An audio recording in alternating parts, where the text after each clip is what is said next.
He got the ball. Good evening, Tottenham fans. European football is back, baby. I've had to wait a whole year for this, and I'm super excited as we commence and head into the battle. So good evening, my comrades. Hopefully we are all keeping well. I am super excited about today.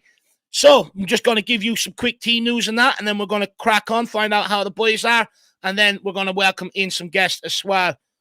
So, of course, it is being played at the Tottenham Hotspur Stadium tonight. It is an 8 p.m. kickoff. The referee is Erwin Fingine from France. VAR, it's Alan Kajas from Austria. And if you want to watch the game in the UK and Ireland, it's on TNT Sports. In the USA, it's on Paramount Plus. And in Australia, it is on Stan Sport. And then Tottenham team news, I'll be honest, I couldn't be arsed going to the Qarabag team news because I know absolutely zilch about them. So Tottenham team news, of course, Richarlison's still out. Udebear out with his hamstring. Romero is suspended for tonight. He did pick up that red card against AC Milan in our last European game at the Tottenham Hotspur Stadium. That now carries over to this competition, so that's why he's out tonight. And Spence and Reguilon are unavailable. And good news, Mikey Moore, Will Lancashire, Tyrese Hall, and Luca Gunter all involved in the squad tonight so they will be on the bench. So we'll have a bit of a chat about that later on. So that's everything that you guys need to know about tonight. Jack, how are you, sir? I'm feeling excelente, Dave, and I'm feeling like the luckiest man in the world. I was actually just received something in the mail from our man Nick, Lazy8. I now probably have the best kit collection of any Spurs fan, it feels like, on the whole YouTube scene. He just gave me that that Toby kit behind me, the Alderweireld kit. I have the Sunny kit just behind me there. And then he gifted me a Mansion version of the Modric kit that just there, and the Moussa Dembele behind me as well. So, Dave, I mean, the kit collection behind me is just becoming cracked out. It's just way too good at this stage. I'm just feeling like the luckiest man on the planet, feeling ready for European football, knowing that I have some European legends just behind me on the wall here. Looking forward to it, Dave. Europa League, I'm a huge nerd about it, and it just feels good to be back in it. No, it's absolutely great to be back in it. And that Alvarez jersey behind you is looking good as well. I like it. Fair play to Nick. Kudos on that one. You just need do you have a Vertonghen one? That's the next one we need to get on Jack's wall, is the Vertonghen one. But look, we'll head down to Dermotron. Dermotron, how are you keeping, sir? Yeah, I'm keeping fine, Dave. European nights. What more can you wish for? Just great to be back in Europe. The last time we saw them in Europe, it wasn't very successful. The night Romero got suspended.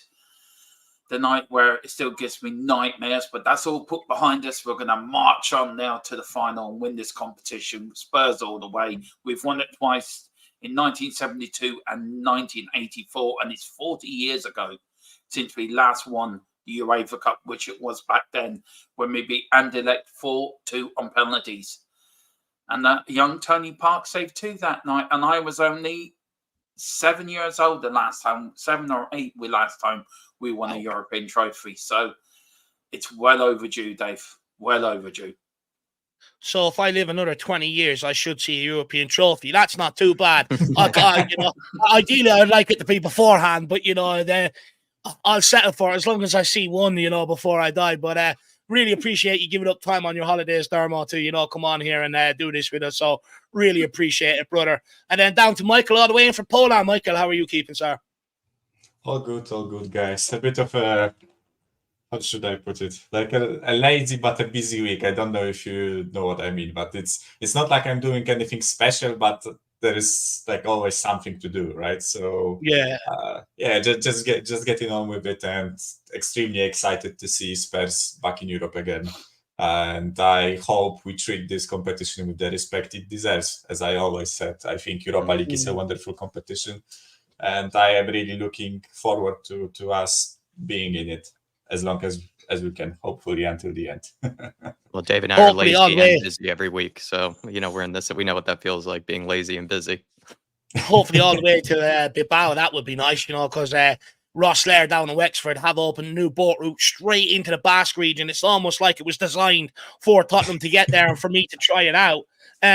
So hopefully that's the case. But as you can see, Michael, telling everybody for the next few hours at least, I'm not doing anything. I'm making time for Spurs in Europe. So I absolutely love that. Really, really excited. I know some people would say, lads, you're a bit loserish, all that excitement for Europa League campaign. But anyone knows the misery I went through last year not having Europe and watching other teams in it, And also, I was thinking about this last night, just watching British teams in general get a good run in years gone by. West Ham, of course, winning it. But they've also had a couple of good runs. Rangers getting to the final. Liverpool have picked up a Champions League. Chelsea have. Man City have. You know what I mean? And it's sort of like, I just feel left out. Now is our time, hopefully. But look, let's welcome some people in and then let's crack on. We've got Spurs diehards in here. Good evening, Adrian. Hopefully you're keeping well, sir.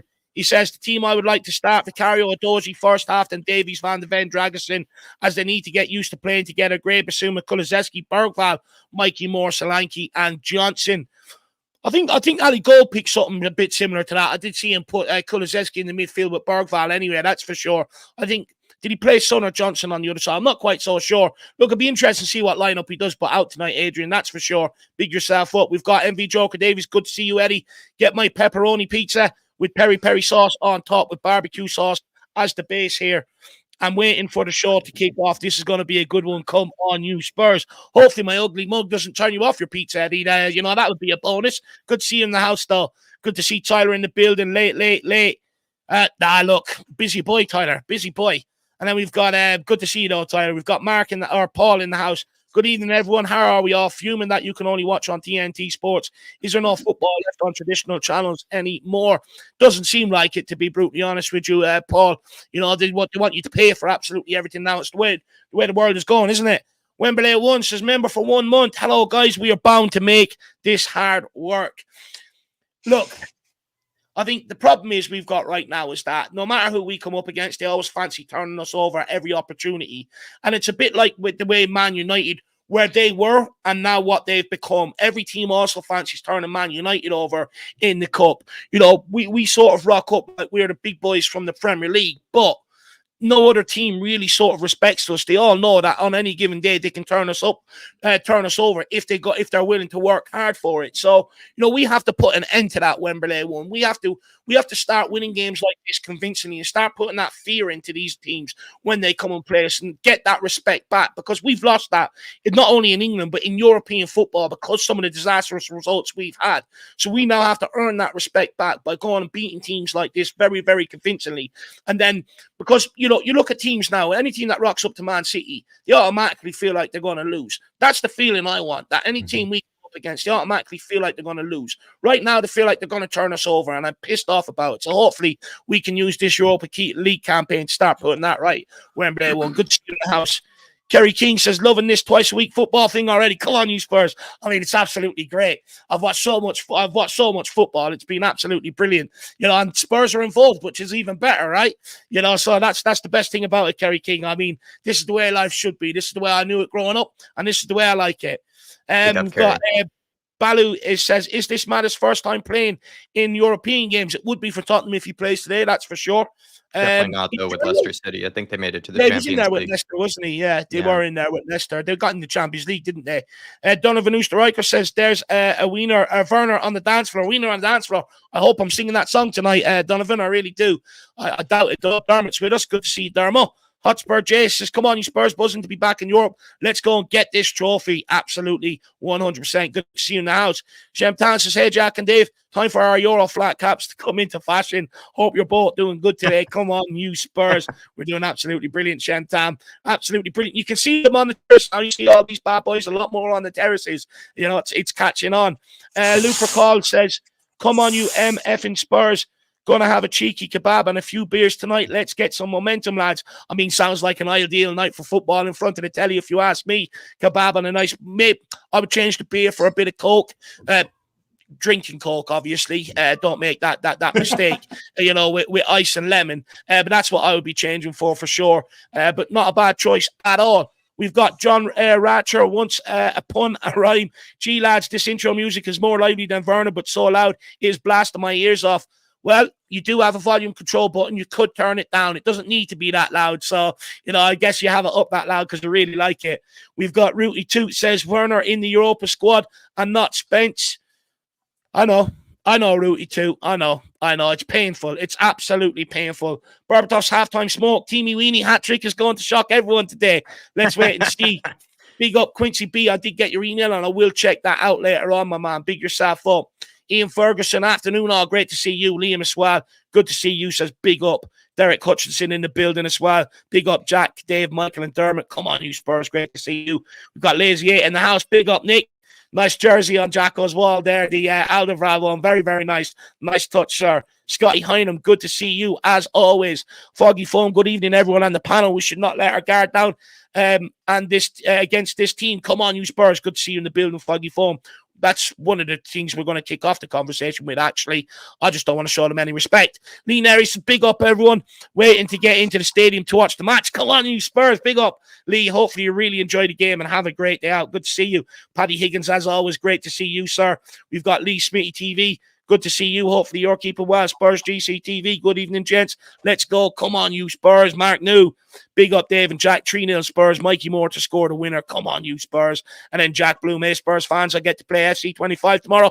I'm so excited. I've already had a week on it, Jackie. I've already had a week on it. So I'm a week ahead of you. Same. Hopefully a week more experience.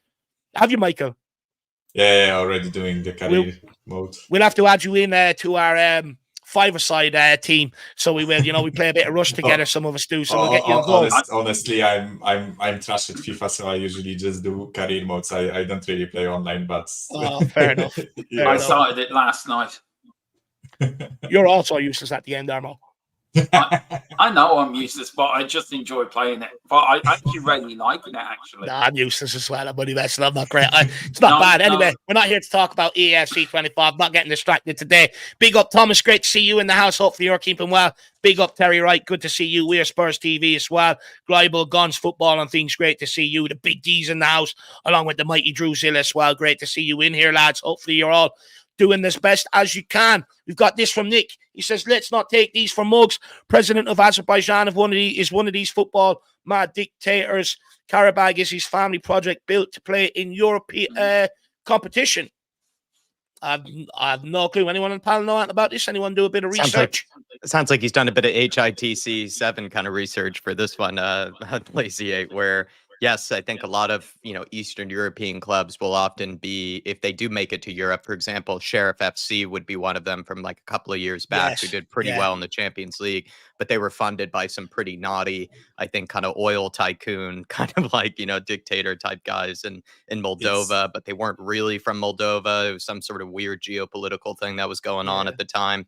Qarabag could be another example of a team that I think is not even playing in the city that they're supposed to be playing in. In fact, I think the city that they play in is Baku, which is the capital, but that's where I think the president of, as he's saying, Azerbaijan is from. And they moved the team over there, funded by lots of big money type people. That's why they have so many good Brazilians and stuff like that in the team.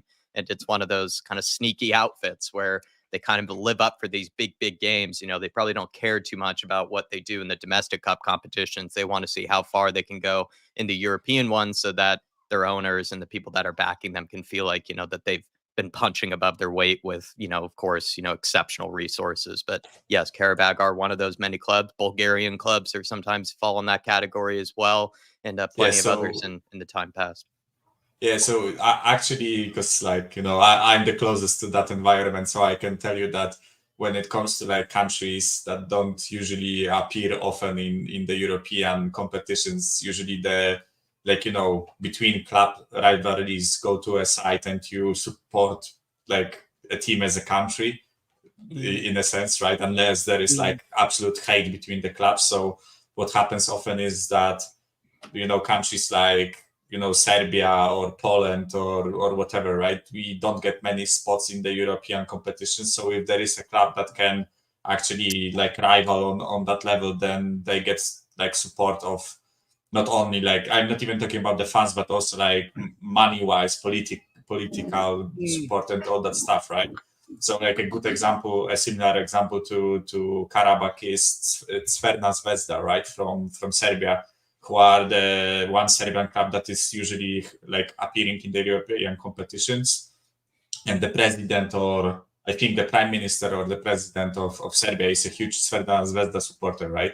And he's doing everything in his power to promote this club, right? And it's honestly happening very often with other clubs, right? So I wouldn't be surprised if this was true. I wouldn't be surprised if that Qarabag team was basically a country project, let's say, right? To to try and promote Azerbaijan and to try and get fans from around the world, and it's also like a bit of, I would say it's a bit of for those people like billionaires and all those guys that are in charge of those clubs, it's also like a bit of a self-promotion. I think you can like akin it to like Roman Abramovich, except Abramovich was so rich that he could buy Chelsea and get into the English football, right? Whereas this is kind of like they want to do the similar thing, but from within their country, right? And promote a team from their country to be at that status, right? So yeah, it's honestly true, right? I'm not sure if it's the case in Qarabag. I think it's highly possible, right? That and if Lazy 8 did his research, then I would believe him, right, on that. That's well, we're used to taking on the whole resources of countries anyway. The Newcastle owners, the City owners, stuff like that. So this is not new to us. And at the end of the day, there's only so much talent they can attract to the Azerbaijan league. It's at the end of the day, so they can have the whole might. They could even get Kazakhstan to join, and make forces. I don't care. They still should be beating them today. The training ground is nowhere near as good or as advanced as ours. The stadium is half the size of ours. They've got a tenth of the resources, a tenth of the budget. We should be beating them. I get that they can be a tricky opponent. They're well versed in Europe. They're probably going to sit back and make life difficult, but we really should be beating these. If we can't beat Handbag FC, then we have no chance this season. Because later on in the competition, you're talking about the likes of Porto, Lazio, teams like that. If we can't beat these, then we have absolutely no hope. But look, we'll get into that discussion further in just a couple of minutes, Nick. Pick yourself up. Thanks for the knowledge, by the way. I really appreciate that as well. I didn't bother looking into them at all because I just expect to beat them. We've got Drew Zilla in the house. He says, let's effing go. Can't wait for this one. Use my NordVPN from England to watch on Paramount Plus in the US. Hope everyone is doing great. Big up the panel and chat. Come on, you Spurs. Come on, you Harris Army. Come on, you Flat Cap Army. And come on, you Kaniki Army. Well, Drew, hopefully that's... hopefully you got the NordVPN using our code. That would be an absolute bonus. Big yourself up, my man. And hopefully you enjoyed the game today. Hopefully we can get the win. A nice big win, a nice convincing win. That would be nice heading into the Man United game. And the reason why I think I'll get into in a while the reason why I think it needs to be convincing for us going forward. But hopefully you do enjoy the game. Enjoy it on Paramount Plus. And that is the benefits of NordVPN, guys, which we will be plugging a little bit later on for you guys. Or actually, we'll do it a little bit later on. But a good plug. Well, I'll start this and I'll bring this up later on, Druzilla. You can help us plug it later on. Big yourself up, lad. And then we have this from Big Mike says, let's make sure we get the W today. No excuses. Come on, you Spurs. And that's the thing. We can sit here and say they're going to be a tricky opponent, this, that, and the other. But if we don't win today, we're all going to be absolutely disappointed. And you'll be looking at it going, yeah, they can be tricky, but we should be winning this. Even if it's 2-1, we should be winning this sort of game. Big up, Big Mike. Good to see you. Long time no see. Hopefully you're keeping well, lad. Hopefully you are keeping well. But I mean, guys, let's get into it. I did want to start just quickly with the Carabao Cup draw. Of course, we drew Man City last night at home. What's everyone's thoughts just quickly before we get into the Europa League? I could kind of see it coming. I knew we'd end up getting a big team in the next round. What's your thoughts? We'll start with you, Jack. Yeah, I was listening to TalkSport last night with Jason Cundy and O'Hara, and when they were building up, they were talking about other things. I think they were talking about the demise of West Ham, but then they were sort of keeping an eye on the Carabao Cup draw.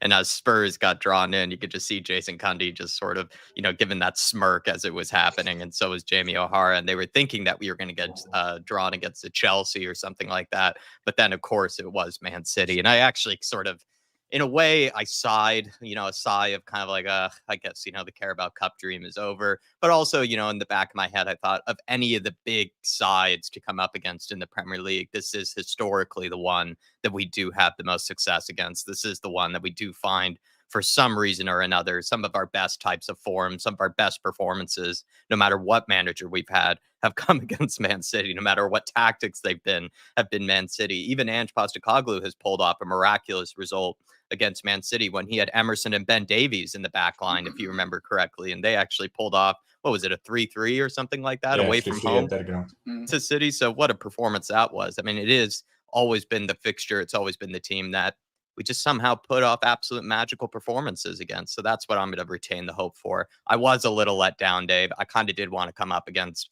whatever sort of small, sort of lower level championships kind of side, whatever that is left. But at the end of the day, you do have to get through a couple of good teams in the Carabao Cup in order to actually get to that final. Can't have, sort of the Man United type of a route that they always seem to get, which is just super, super easy. You have to come up against a good team. So out of all the good teams, I'm all right with Man City. I'm not holding high hopes, but we do seem to pull off magical performances against them. The last time we played them when Jose Mourinho got sacked a few days beforehand. That was the sort of Carabao Cup final. And, look, to be honest, I'd rather play them now than have the extra games and play them in the final and lose. I'd rather find out what our destiny is going to be, in the next round. It's a one-off. Now, before we let the other guys answer, though, I do have a quote here from Pep Guardiola last night, or from his Carabao Cup game. Was it last night or the night before? He says, "The next round, I announce to you now, I will play the players who play the less minutes or play the second team. We are not going to waste energy on this competition for sure." Surely that gives us an even bigger chance, Dermo. Yeah, of course it does. I mean, when that draw came out, I actually didn't side when that draw came out, a bit like Jack's side thinking Man City. I thought, right, bring them on. You might as well knock these teams out. Hey, you got to play them sometime, so let's knock them out now. And when he said that, I just thought that gives us the biggest chance of beating them. And look, I think the League Cup's probably our biggest chance of winning the trophy this year out of all the competitions that we're in. I really do. I do feel it's our year. And I just feel, why not? Why can we not beat Man City? We can beat anyone. We shouldn't fear anyone. Don't care if we've got Chelsea. We beat Chelsea on penalties, I think, on the Mourinho in the League Cup. We've beaten them in the final. We've beaten Arsenal in the semi-final. We've beaten other big teams before. It's Man City. It's just a cup competition, and it's a game that we will win. And we're getting to the quarterfinals of the League Cup. So, Wembley, here we come. Michael, you as optimistic as Dharma? Because I've seen that Pep Guardiola quote, right? And I have to say one thing Pep Guardiola really likes to...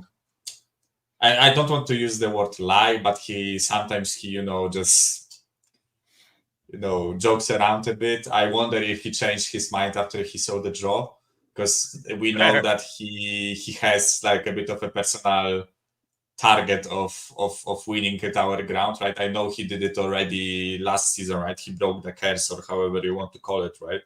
But I wonder if he changed his mind. But yeah, to be honest, I am in the... First of all, I have to say, right, I would much rather draw City at home than any of Chelsea, Liverpool, or Arsenal. I have to say that I just think we are cursed against Chelsea. I think Liverpool are on a mad one this season. I think they are going to be really, really a tough opposition this season. And Arsenal already won at our ground, right? And I know for sure that maybe Guardiola will rotate, right? But that Arteta guy won't rotate, right? And he will stink the place out if he has to again, right? So I think I would rather City than any of the three I mentioned. And I honestly think that I think it's better to draw them now and find out if we can beat them and go through, rather than, let's say, we drew like two easy team and met them in a semi-final or a final where they actually like can smell a trophy. And I think at that point, Guardiola would definitely not rotate, right? Because I think there is a possibility that if it's like placed between like a European night for them or or a big away game or whatever, I think Guardiola will rotate at that point, right? But if it was a semi-final or a final, I think he would go full strength, right? So of course I'm not happy. Of course I would prefer, like, who is there to pick? Like Sheffield Wednesday, I think, are still in the competition. I would rather play Sheffield Wednesday than Manchester City, of course, right? But yeah, I'm not happy, but I'm not like beat down over it, right? I think if we got Chelsea, then I would be like, throw this competition in the bin. We are cursed against these guys. Like, no matter how shit they are, we will always lose against them, right? But I think with City, I guess there is something about it, right? And for me, honestly, if if we beat them, no matter which team they put out, I think it's a massive morale boost, in my opinion.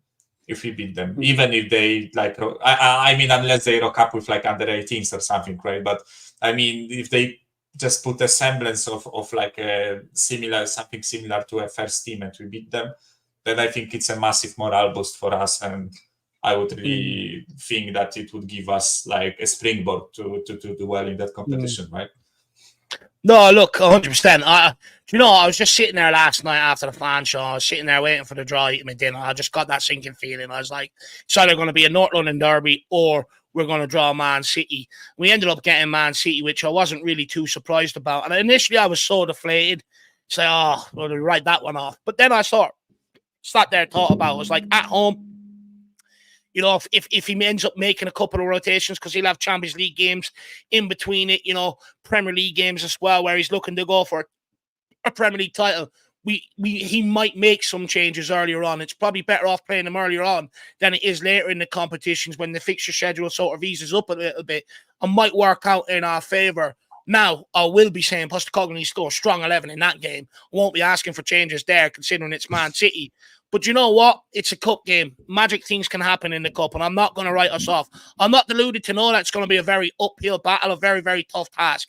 Sometimes the magic of the cup can work, and that's what I'm going to rely on, heading into this one. And Drew Silla says, Pep's already said he's not going with the first team. I'm hoping we get a weakened City team.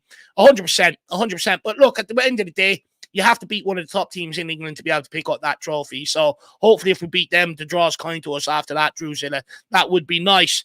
Good to see Kev Williams, also Ribsy in the house as well. Great to see you. And Cozy, you go and enjoy that game tonight, my man. Have a good day. Hopefully it's not too wet over there. It's absolutely pissing over here. But hopefully you enjoy yourself. Because I want to know what, maybe before we get into some deeper things, just quickly, how are Spurs fans feeling heading into this game? So people in the comments and the people on the panel here. Of course, Tottenham do kick off the Europa League campaign tonight, which we're all excited about, against Qarabag, a team that did reach the round of last 16 last season and came close to knocking out eventual finalist Bayer Leverkusen. Whilst we sit here right now, Spurs are one of the favourites to win this tournament this year. So are we expecting Qarabag to be a tricky opponent and it's sort of going to be a tight game and one that we might just get over the line with? Or are we expecting us to sort of wipe the floor with them and send out a statement? Because we want to send out a statement to everyone else in the Europa League how good we are. But also, Ange's still not out of the woodwork yet, and we've got tougher games to go ahead. So a good convincing performance here will keep that good feel factor around the club for a little while longer at least. We'll start with you, Jacko. Yeah, I think I've agreed with your mentality, Dave, that no matter if they're like this good hipster sort of team, like I kind of make them out to be, Qarabag, we should go into it with the mentality of, we want a convincing performance. We should be expecting a convincing performance. And then hopefully the boys can deliver that tonight with Ange Postecoglou. When it comes to this Qarabag team, they are living off of the reputation of last season, where they did go very deep into the Europa League competition, despite what probably very little people actually gave them any credit for, because I think them even getting to the knockout rounds where they absolutely smacked up Braga was a huge surprise to me. I already kind of, raised my eyebrows when they did that one, because Braga is a very historic side in this type of competition. They've even won it before, if I'm not mistaken. And then also when they came up against Leverkusen, to my memory, at least to my recollection, Qarabag, I think, drew the first game, and they were actually winning 2-0 at halftime in the first leg. And then Leverkusen, as they're called, because they always come back at the very end of games, did their sort of typical something like 80th minute goal, 90th, plus stoppage time kind of goal as well. In the additional time. Yeah.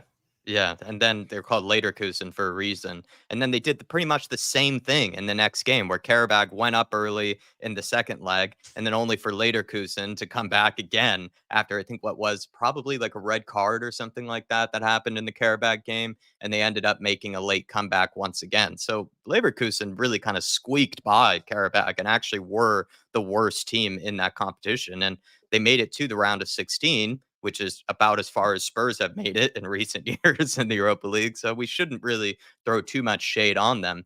That being said, though, Dave, right? Can they replicate the same form that they had last year? Do they have the same players? I don't even know. I think they have the same manager, but who's to say they're going to have that same run of form that same bit of luck, that same bit of confidence, all those sort of factors do have to go into it. And so I think we're going to have to see what they're made of tonight. If they can in any way replicate the form that they did last season, they could be a good, tough team. They'll be a team that will give us a good game. They sit back. They have a deep shape. They were good at hitting Leverkusen on the counter, and they caused them a lot of problems. But that was, probably a special time and a special sort of period for them where they were just playing out of their skin. And who's to say whether they can replicate that this time around? So that's what I'm going to give to you, Dave, is I think Spurs should go into this expecting a win, hopefully expecting a very clean, a very professional, hopefully convincing performance. And then Qarabag, if they're going to give us a really good game, they have to basically repeat some of that same form from last season, which was incredible form. And who's to say they can do that 2 seasons in a row? Yeah, 100%. I get what you're saying, but the reality is most of the Spurs fan base had to pull a Danny Rose and Google this club, to find out a lot about them and stuff like that. If you watched the Europa League last year, you would have known about them, I think. No, I know people may have seen the name, it might be familiar, but to really know a bit about the club, people would have had to go and Google them and stuff like that. Maybe not Nick, not accusing Nick of that. Nick probably just knows that, and you probably just know that, Jack. Sitting there at weird hours watching, weird games across the world and stuff like that. But most of the fan base had to go and Google them to see what they're about and stuff. That's where I'm sort of at with it, but Michael, down to you. What are you sort of expecting tonight? A hard-fought game or a really solid performance? It's a bit of a mixed bag for me, right? Because I've seen plenty of Spurs YouTubers talk about this Qarabag game, right? And of course, the most highlight thing that everyone mentions is the way they played against Bayer Leverkusen, right? Last year in the round of 16s, right? But I think a bit of context needs to be added, right? One context for me is the fact that they also were in groups against Bayer Leverkusen and got slapped 5-1 away, right? When they played in Germany, right? So I think that's a bit of an added context. And I also want to add a bit of Polish context to it, right? The reason why they were in the Europa League is because they got knocked out of the Champions League qualifiers by a Polish side, right? So you know what my opinion of the Polish football teams is. I don't think they are particularly good, right? And that's putting it lightly. So, in my opinion, if a Polish team like Raków Częstochowa can beat, and I know it sounded like a random thing, right, when I said it, but if a Polish team like that can beat them in a Champions League qualifier, then I see no reason as to why Spurs shouldn't, right? But I think I will kind of repeat what I did when we did the Coventry preview, which for me is that when you go into these type of games, right, you have to treat those teams with a bit of respect. And by that, I mean that us as a big club, right, as Tottenham, we are a scalp for them, right? If they win against us, it's almost like a historical thing, right? To beat a big side, right? And I even have my own my own examples from Poland, right? In 2017, I think, or 2016 Champions League, Legia Warsaw was in the groups with Borussia, Real Madrid, and Sporting Lisbon, I think. And Legia drew 3-3 with Real Madrid, right? And it wasn't a rotated side. They played Cristiano Ronaldo, Gareth Bale, and all these guys played against Legia Warsaw in Europe, and they drew 3-3. And trust me, everyone is remembering that, and everyone is talking about this. Do you remember the time where Legia Warsaw drew against Real Madrid, right? So from that perspective, I have to say that you have to acknowledge that you are a scalp for this team, right? And they will put everything they have on the line to show themselves, right? Even for players themselves, like players from Qarabag, it's a big opportunity to show the world, right? Because let's be honest, out of today's fixtures, I think Tottenham is one of the most watched ones, right? Purely because of the size of our fan base, right? So in that respect, I think you have to put a bit of respect on that team. But on the other hand, I will say what I said against Coventry, right? When you play teams who are clearly inferior skill-wise to you, right? I think what you need to do is put your foot on the neck from minute one. And if you score one or two goals early, they lose all hope of winning, right? And that's when you see scorelines like 6-1 or something like that, right? Or 5-1 or whatever, right? I think that's what we need to do. I think we need to not, like, we need to treat them with a bit of respect, but I think we need to show that we are a better side and show it quickly, right? And same thing when you watched Coventry, right? That's exactly what I said. We didn't really show much respect to Coventry, and we didn't acknowledge the fact that we are a scalp for them, right? And because we didn't score early, they took control of the game. The fans started believing, the players started believing that they can actually do something. And let's be honest, we scraped it, right? We robbed Coventry pretty much. So that's the way I look at this game, right? I don't think it's a respect issue, though. I just think it's an issue of players turning up with the wrong sort of intensity, the wrong sort of mentality to games. I don't think it's not about respecting the opposition. In all due respect, we shouldn't have to do tactics on Coventry. We shouldn't even have to do tactics on Qarabag. It should be up to them to worry about us. It should be up to them to stop us. We should be aware of maybe what the areas they like to maybe counter in and look to maybe nullify that. But outside of that, we shouldn't have any special tactics or counter tactics towards these guys. The reason why Coventry got fate was because 15 seconds in, Fraser Forster passed 10 yards to the side of Bergvall. That's nothing to do with respect. That's just him being an idiot, not starting the game at right intensity. So sorry, like maybe respect is a wrong word, right? But I think it's about like approach or the mentality going into this game, right? I don't think that our team should go into this game and say, who the fuck are, sorry, maybe I shouldn't be swearing in that pretty much, right? But like, who the hell are they? Just some farmers, they work in a supermarket or whatever, right? We will slap them 10-0 or whatever, right? And then you suddenly get punched.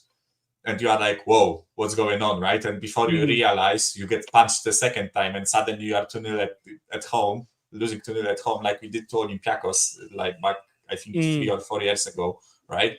And I'm not saying we should like prepare tactically for them. I mean that we should like come into this game with a professional approach, that we are footballers, we are here to win.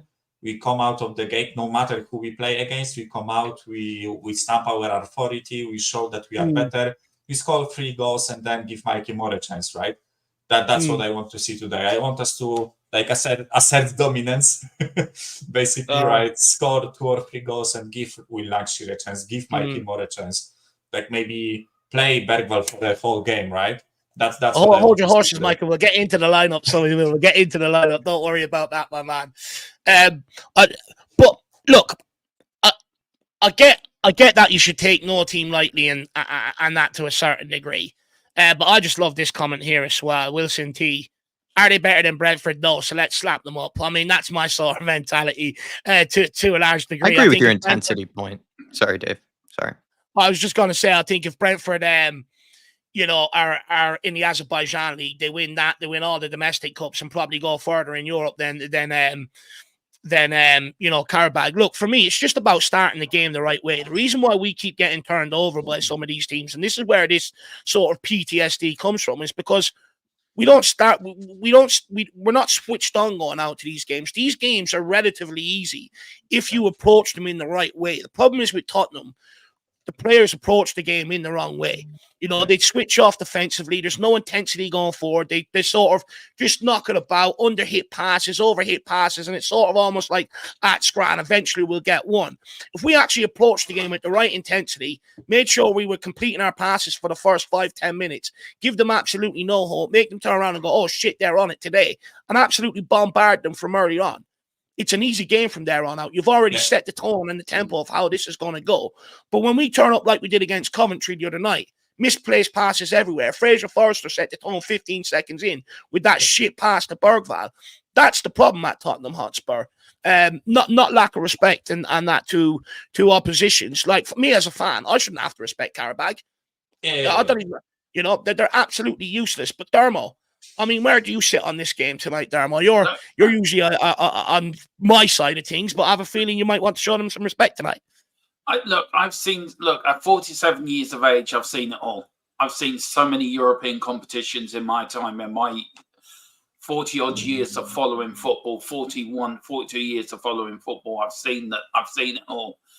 And where Michael is right, you do show everyone respect, but you don't show them that much respect. You show them a little bit of respect, but that's it. And I agree with you, Dave. We should be turning up tonight, battering these like they're no ones. I mean, but we said that against when we played FC Mora. We said the same thing when we played all these other teams that we lost against in Europe, and these teams that we should have been battering. So Europe, you can never take a game for granted in European competition because it will always throw you a curveball somewhere along the line. And as I said before, having watched 40 odd years of Spurs in Europe, I've seen it all. I've seen the good, the bad, and the damn right ugly. But tonight is a chance. It's a new chapter. It's a new chapter in Tottenham Hotspur's history. It's a new chapter of a new European format. It's a new chance for us to put our foot down tonight and prove to the world we're back. We're back, baby, and we're back where we belong. Because if Tottenham are not in Europe, it's a poor place without Tottenham Hotspur. That's what Bill Nick said. It spot on. It says when Tottenham are not in Europe, it's not Europe because Tottenham deserve to be in Europe every season. So tonight we have to lay down a marker. We have to put down we are in this to win this competition. And there's a lot of good teams in this competition. Of course there is. But we're as good as any of them. And we shouldn't fear anyone. And we shouldn't have to go tonight. We should go in tonight with the confidence of beating Brentford 3-1, with the same confidence of beating this lot. Yeah, Coventry wasn't great. And you also got to respect the team a little bit because they've got to this part of the competition from their come from. So it's a bit like they've an Irish side, Shamrock Rovers, doing well in Europe. We never expect our team to do well in Europe from Ireland. But when they do well, we all get behind them a little bit. And you know, I just think Spurs should turn up tonight with the attitude, right, you're in. Well done for getting this far. Well done for getting into the league stage. Now we're going to bat the fuck out of you. So that's the way we've got to do it. And Ange will get them going. Ange will have that mentality in their head. You dare not lose this game. This is not going to be another FC Mora or anything like that, because Ange would not let that happen. The players would not let this happen. The fans would not let this happen. This is our patch. This is our home. You're coming into our house. You respect us, and we're going to batter the fuck out of you. Excuse my language. I agree with your intensity. Put some money in the swear jar now. I agree with your intensity point, Dave, for the fact that I think teams like Qarabag, teams like Coventry, teams that are technically the lesser sides or the not nearly as quality on paper sides, they make up for maybe a lack of quality with the intensity that they play with the desire that they play with. They know that they're going into a game as the underdogs. And when you have that mentality, you can sort of have that extra bit of speed in your step. You can have that adrenaline in your game because you want to perform an upset. You kind of want to feel like it's your cup final, or you want to feel like it's kind of a bit of a win-win scenario where if you put in a good performance, you're going to make your fans proud. And if you actually end up getting over the line and getting a good result, even better, right? And I think that's what Spurs need to realize, is that you come up against these teams, they are looking to take a scalp. They are looking to try to get a big win against a big team that they can remember for the rest of their lives or for the next 10 years or something like that. And I think that's what we have to do as a fan base, but also even as the players, more importantly, the players on the pitch, that they have to realize these teams will go into the ground looking to perform a big upset, looking to try to outwork you, physical you, or kind of push you around, make life difficult for you. But if you beat them with similar intensity, if you can meet them on that level with that intensity, that physicality, and then also beat them with your better quality, then it can be a 4-0 win, then it can be a 5-0 win. But if you end up dropping in the intensity levels, thinking that you can roll them over, thinking it's going to be an easy win, you end up getting embarrassed. And I think it's that fine line, that fine margin. So I agree with you on that. Where my problem is, and where my problem comes in with it is Tottenham won European trophies, playing the push and run football, playing great football, and were revered right across Europe for that style of football and the way they went and won that European Cup. And they gained a lot of fans off the back of it. And we earned the respect of Europe. In years gone by, we've lost the respect of Europe, to anybody. We went to Slovenian part-timers, NS Mora. Half of them were working during the day and went up there, and turned us over. And I fully get that these teams are turning up, motivated, looking to turn us over. But we should be expecting that. And when my problem comes in is, we're Tottenham fucking Hotspur. We're coming up against a team from a country that has zero sporting achievements, let alone, one football club out of that country. And we're all sitting here worried that we're going to be turned over. And I get it. It's off the back of past results. It's not baseless. I fully understand. But this is my problem with Tottenham Hotspur.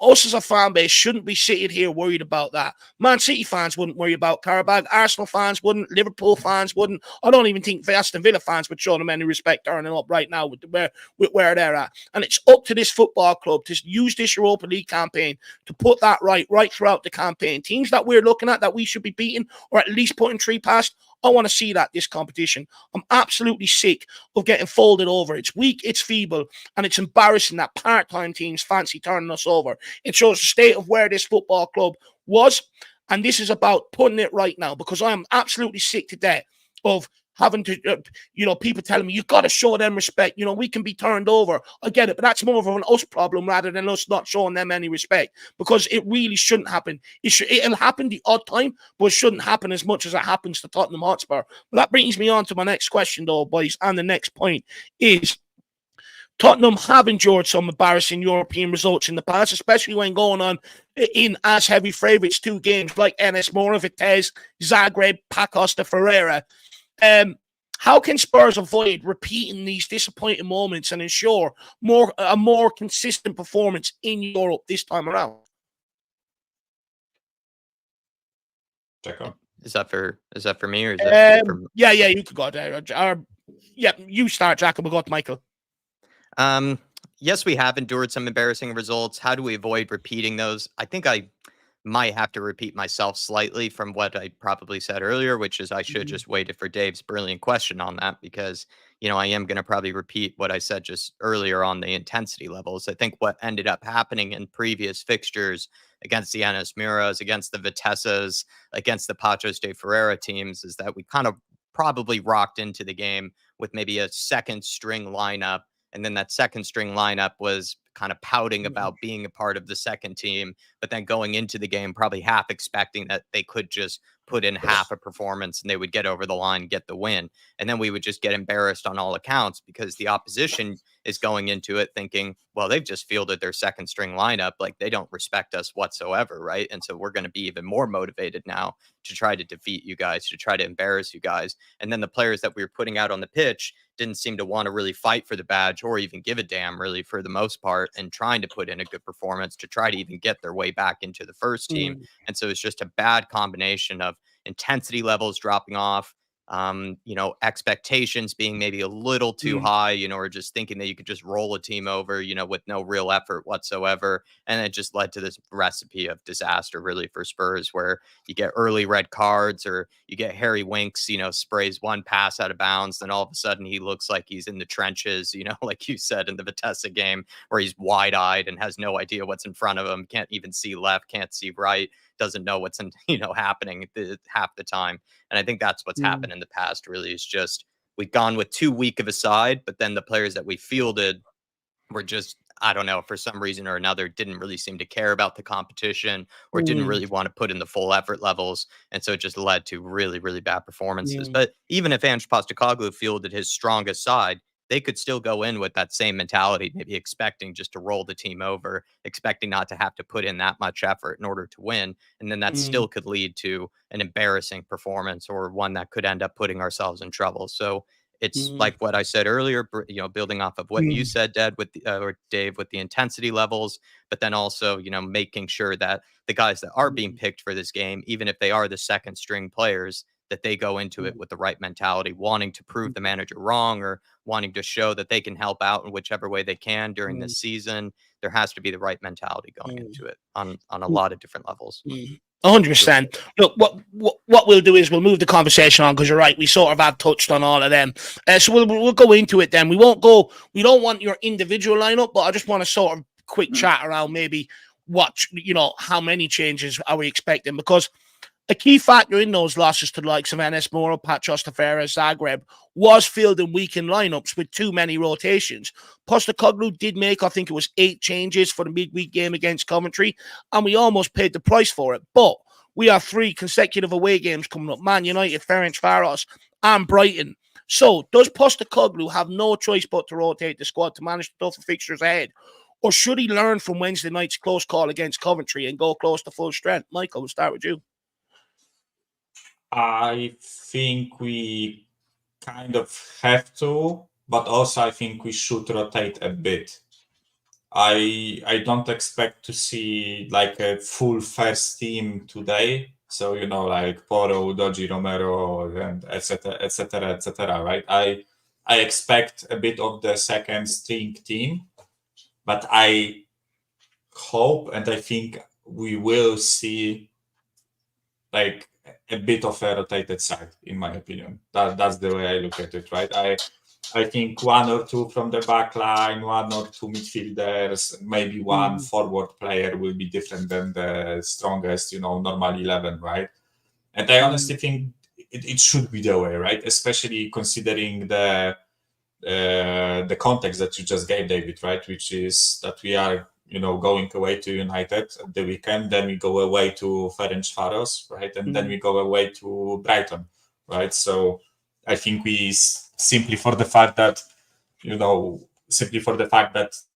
it's a lot of traveling and a lot of like physical strain, I think we should rotate the side, right? And listen, like 1 rotation will be definite because Romero ain't playing, right? So Dragusin comes in for his place, so it won't be the same 11 as as we see against United. But yeah, I think we should, and we will rotate a bit, in my opinion. But I just hope we don't feel like a completely different 11 like we did against Coventry, right? Because at that point I think it might get a bit ugly.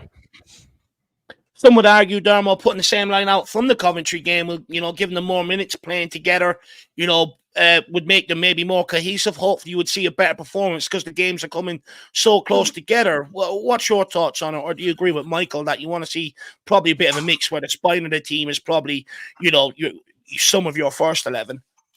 I think you've got to be careful who you pick tonight because of the game on Sunday. I think Man United, it's more important than... Tonight's important, but Man United's more important because it's 3 points on the board in the Premier League. Yeah. So I think you might see a Coventry-style side tonight. I think you might see most of the Coventry side team, apart from Foster. I think Vicario will start tonight. And look, we have to. This is what squads are for. This is what you use your squads for, to rotate and play in these different competitions. But I said it before and I say it again, our transfer window has come back and bites on the arse with the Coventry game. Our second set of players are not good enough. So this is where now you're going to be forced to use some of the first teamers for games tonight where you shouldn't have to. But I hopefully now, if he does put out the same team that he put out against Coventry, with Vicario instead of Foster, and then I think you might see a bit of togetherness, a little bit of right. We play together. We need to put right what we put wrong against Coventry. So there might be a bit of that. But we shouldn't have to worry about these games. This is the problem, Dave. If they strengthened in the right areas in the summer, we shouldn't have to worry about these games tonight because the second team should be good enough. And this is where it does come back and bite us on the arse. But look, give the Coventry team a go again. I think you can see Bergville. I think you will see Mikey Moore. Hold your horses, Dermo. I said we'll get into the lineup, my man. Yeah, but do you know what I mean? I'm not going into the lineup, but I think you will see these sort of players coming in.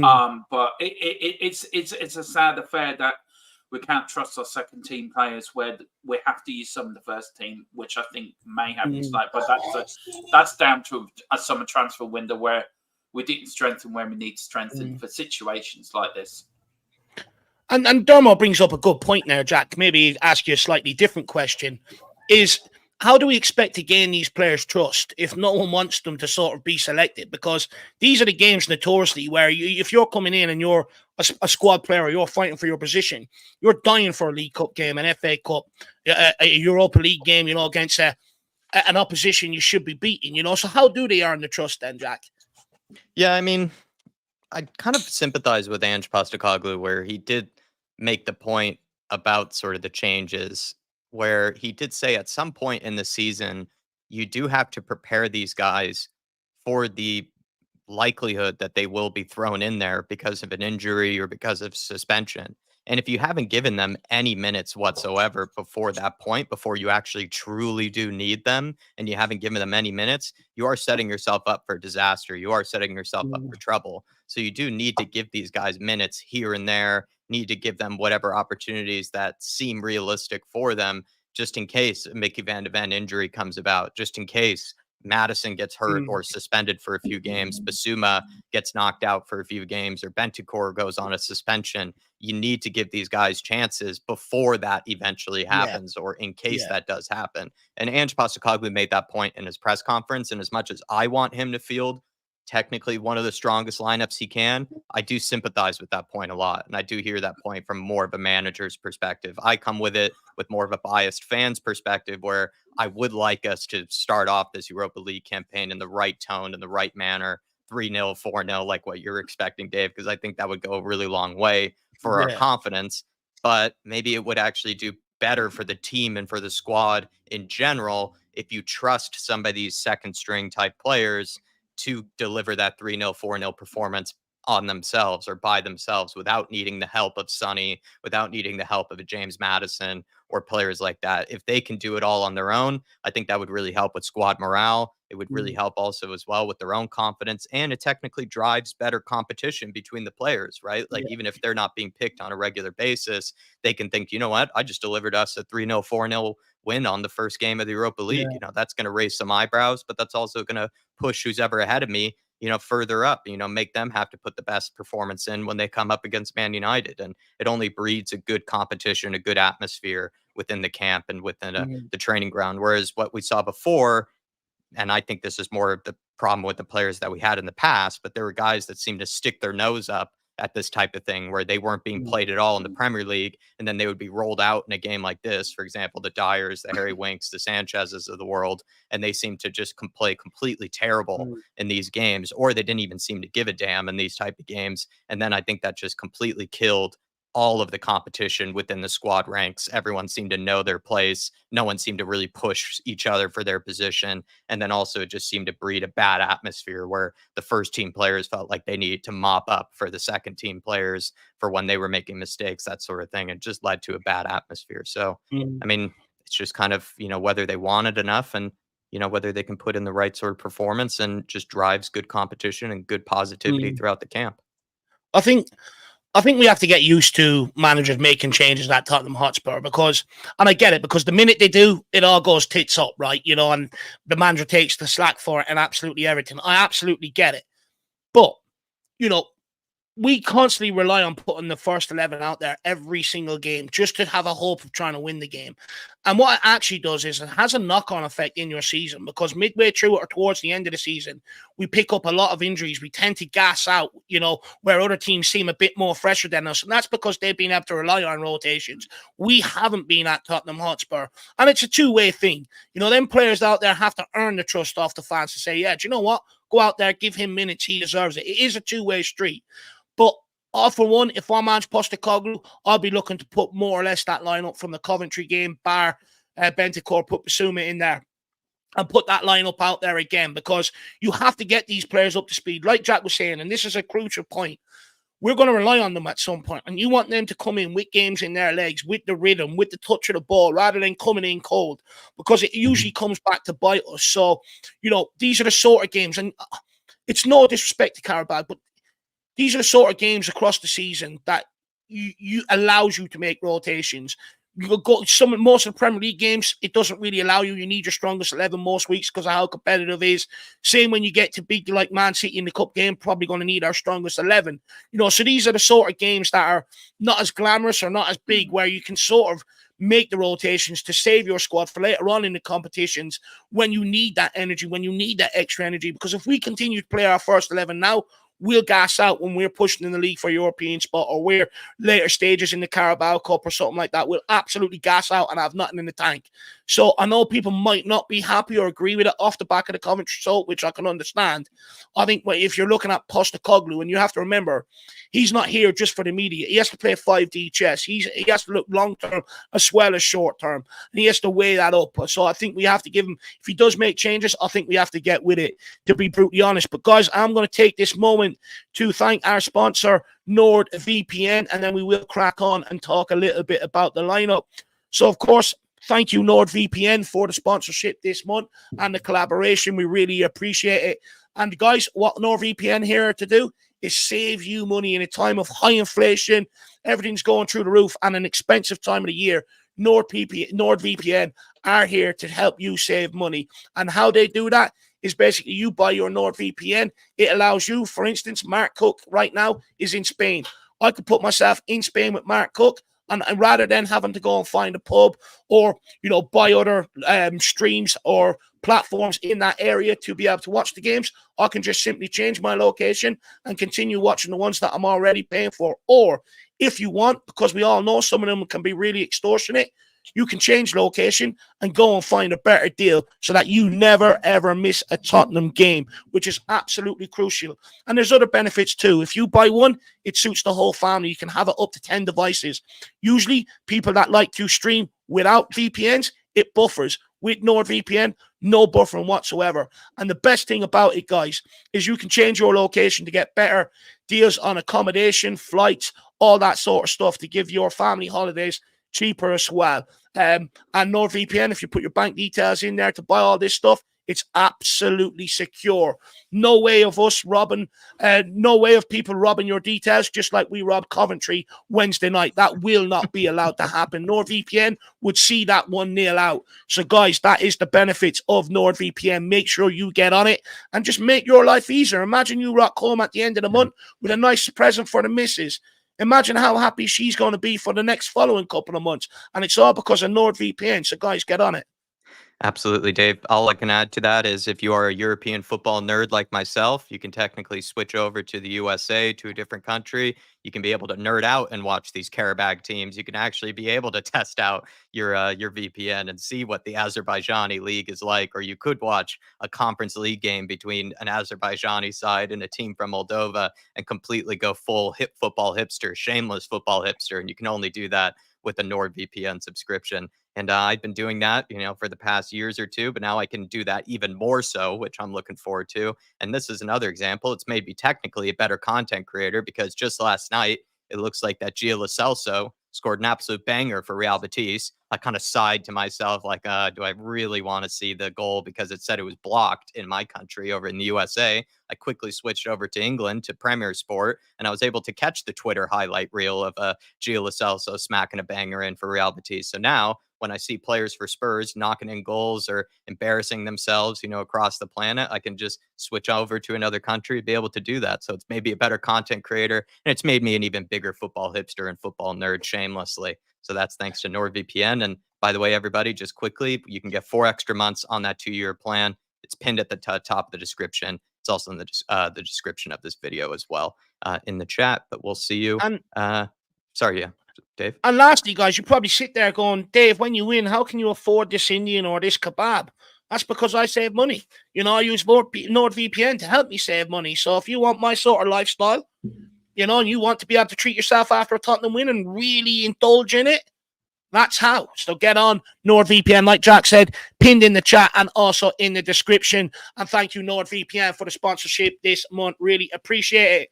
We've got a couple of super chats here, guys, and then we're going to crack on. We're going to have a bit of a conversation around the goalkeeper situation tonight. I know that's one that makes very many people nervous. So, guys, start getting your comments in the chat already. But in the comment says, we need to go and smash them. Goal difference will be a major say in this new competition with only 8 games. Come on, you Spurs, 5-0 win. And you're 100% right. If anyone's played this year's Football Manager, they already have the new format in it. And, goal difference can come and play a part if you pick up a draw or a loss somewhere. That's where it becomes a lot more important. And there's incentives this year, because if you come out in the top 8, you automatically go into the last 16. You avoid the next 16 teams after that come out and have a two-legged playoff to play the teams that come out in the top 8. And that's where sort of goal difference becomes important, especially when you're fighting at the top of the league, like we should be in a coma. So you're 100% right. We need to take this opportunity and go and score goals tonight. But not only that, some of the dross we've been served up for quite some time. We're due to have a run where we score an absolute shed load and a boatload of goals. And hopefully that run started against Brentford, and it's about to continue in a coma, especially right across Europe. Get our name back, respected and revered, and let's gain a whole new bunch of fans for dominating Europe the right way. Big up in a coma. Good to see you, Jack. Anything you want to say? No, I think Dark Sun G would really approve of Inacoma's comment, right? He used to love, talking about the goal difference and being very cognizant of that. And he is right, Inacoma, that when it comes to finishing either inside the automatic qualification or going into those playoffs, it is about actually blowing away teams. You can't just do it with 2-1s, 1-0s. You might actually find yourself in a tricky situation if that's the case. So that's how I feel, it's kind of similarly. I would like to start off this campaign on a 3-0, 3-1, 4-0 type of win. It's being greedy, but I think that is the right sort of mentality to go into this. And it only would set us up to make things easier down the road in case we end up, slipping up once or twice in this. So we don't have to worry too much about the goal difference. So I completely agree. And we really should try to avoid the playoffs in this situation. You're already playing extra games anyways in the Europa League. I think this year there's a lot of extra games that you can try to avoid if you just do the automatic qualification. So I completely agree with him on that. Big up in a coma. Really appreciate the support, my guy. Come on, you Spurs. Let's bloody go. I'm absolutely pumped. Everyone seems a bit downbeat, guys. We're in Europe. It's European football. Come on. It's what we waited a whole year for. We've got Donovan Oosterreicher as well with the super sticker. Jacko, what's Donovan doing? Yeah, let me pick up on that one. Just give me a second here, Davo, from earlier. And it looks like I'm on my computer. It's a black cat from Donovan Oosterreicher. Curious what the metaphor is behind that one. The flat cat. That's what it is. Big up, Donovan. Really appreciate that, my man. Absolute legend. Big up, Donovan. Looking well as well. He's looking lean, that guy, right now. And SOF, good afternoon, guys. Listening to you during my lunchtime workout. I want to see a top performance today. This is our best shot at a trophy, in my opinion. Big up, my man. Good to see you in the house. And also Jason Green coming in here as well. Good to see you, along with Christopher as well. We still got Ribsy, still keeping Ribsy interested. Good to see. We're all down because we all know what happens when we play a crap team from Europe. Come on, Ribsy. I like to believe in manifestation. Help me here, Ribsy. Manifest a 3-4 goal win. Do help me on that crusade, Ribs.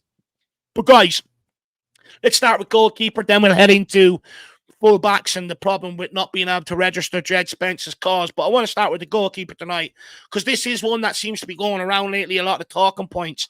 Postecoglou faces a really tough decision tonight regarding the goalkeeper for the match. Fraser Forster appeared out of sorts against Coventry, nearly costing us the game with a poor pass early on and struggling to handle the ball throughout the night. It's like he was trying to catch a bar of soap. Meanwhile, Vicario also had a shaky performance at the weekend, nearly putting us at risk a couple of times as well, and look unsettled overall. Given both keepers' recent struggles, who do you think should Postecoglou start tonight in goal? And I'm going to throw in that also Luca Gunter's been called up tonight. Anyone fancy throwing him in there? So we'll start with you, Jack, and work our way around.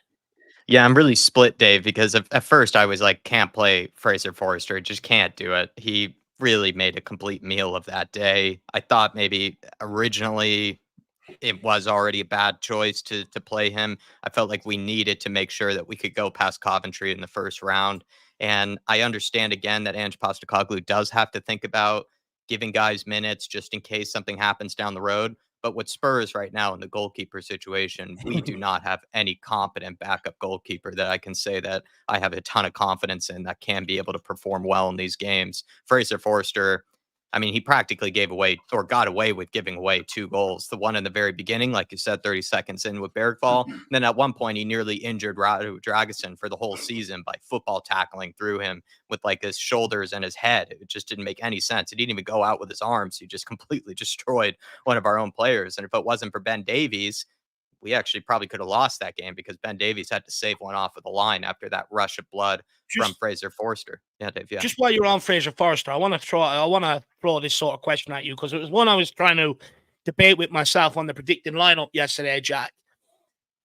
That game that Fraser Forster put in, that performance, and then you can follow up with, with the rest of your answer. Is that a keeper that's past it? Or is it a goalkeeper that looks like he hasn't played in the whole year since the last Carabao Cup? That's exactly what I was going to get onto.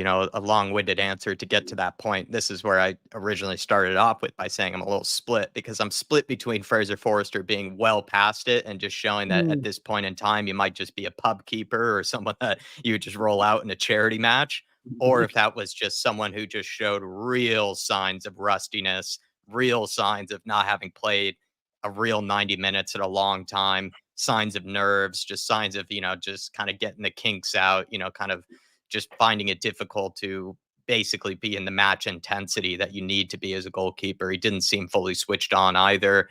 I'm really torn on it at the end of the day because Fraser Forster, he actually proved me right that one time when it came to Hugo Lloris and when he came in to play for Hugo. I think we got some real juice out of the squeeze with Fraser Forster. He really helped us out in that season. And I think he also exposed Hugo for kind of being on, sort of the downhill track when it came to his career. But I wonder if we're going through the same thing with Fraser Forster here, where we're just showing the signs of an older keeper who's just not ready for this level anymore, can't really play at this type of sustained intensity. Also, he's not technically the modern goalkeeper. He's much more the goalkeeper of, the past, where he's not that great with his feet, not that great with coming out to be able to close something down or be a sweeper keeper or anything in that regard. So I'm going to lean towards the fact that he's past it, but I am going to concede that I didn't think about this before until I think yesterday on the fan show when we spoke about maybe that was just a really, really rusty game from our man Fraser. We just have to give him the benefit of the doubt that he can turn things around for this game.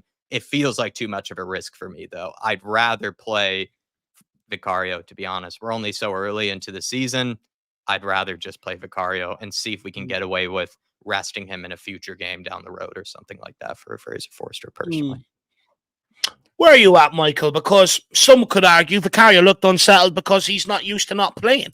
And look, neither goalkeeper really fills us with confidence, right? I'd argue Vicario was a one-off. I think, he generally does fill me with a lot of confidence. Any one-on-ones, I always think there's a massive chance that he's going to get to it and stuff like that. The only real weakness to his game, I find, is maybe, commanding his area, especially from aerial set pieces. But who do you want to see in goals tonight? Because it's a huge decision. It's one that could very well cost us, or look like it could have cost us against Coventry and Brentford.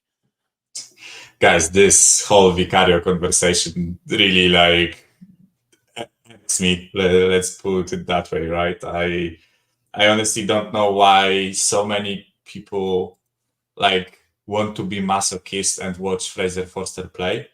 You asked if it's just him being rusty or him being fasted. I think it's both. I think he is past it, but he's also rusty because he's coming back from an injury and he's 37 or whatever. And he's just, he's so stiff. I don't know how to, he's the only thing this guy has is being tall. That's it for me, right? That's the only thing. He takes ages to go down to ground. His passing is not there. I don't know, guys. For me, it's Vicario all the way, and I don't agree with the sentiment that you have to rotate goalkeepers this much. Since when, in my opinion? Unless we are contractually obliged to play Fraser Forster, then for me it's Vicario all the way. I want to have that solidity in the back. I want to have his cat-like reflexes. And I think the people trying to highlight his supposed issues with playing the ball out of the back, I think it's total BS. He has amazing passing stats. I'm not afraid when he has ball at his feet. And when I see, if I see Fraser Forster today in goal, I know that I won't feel confident in him neither saving shots nor being capable of playing the ball out of the back with confidence, right? So for me, it has to be Vicario. And I said at the beginning of the show that I think we should treat this competition with the respect it deserves. And for me, the respected deserves is playing our best keeper when we have the opportunity to, right?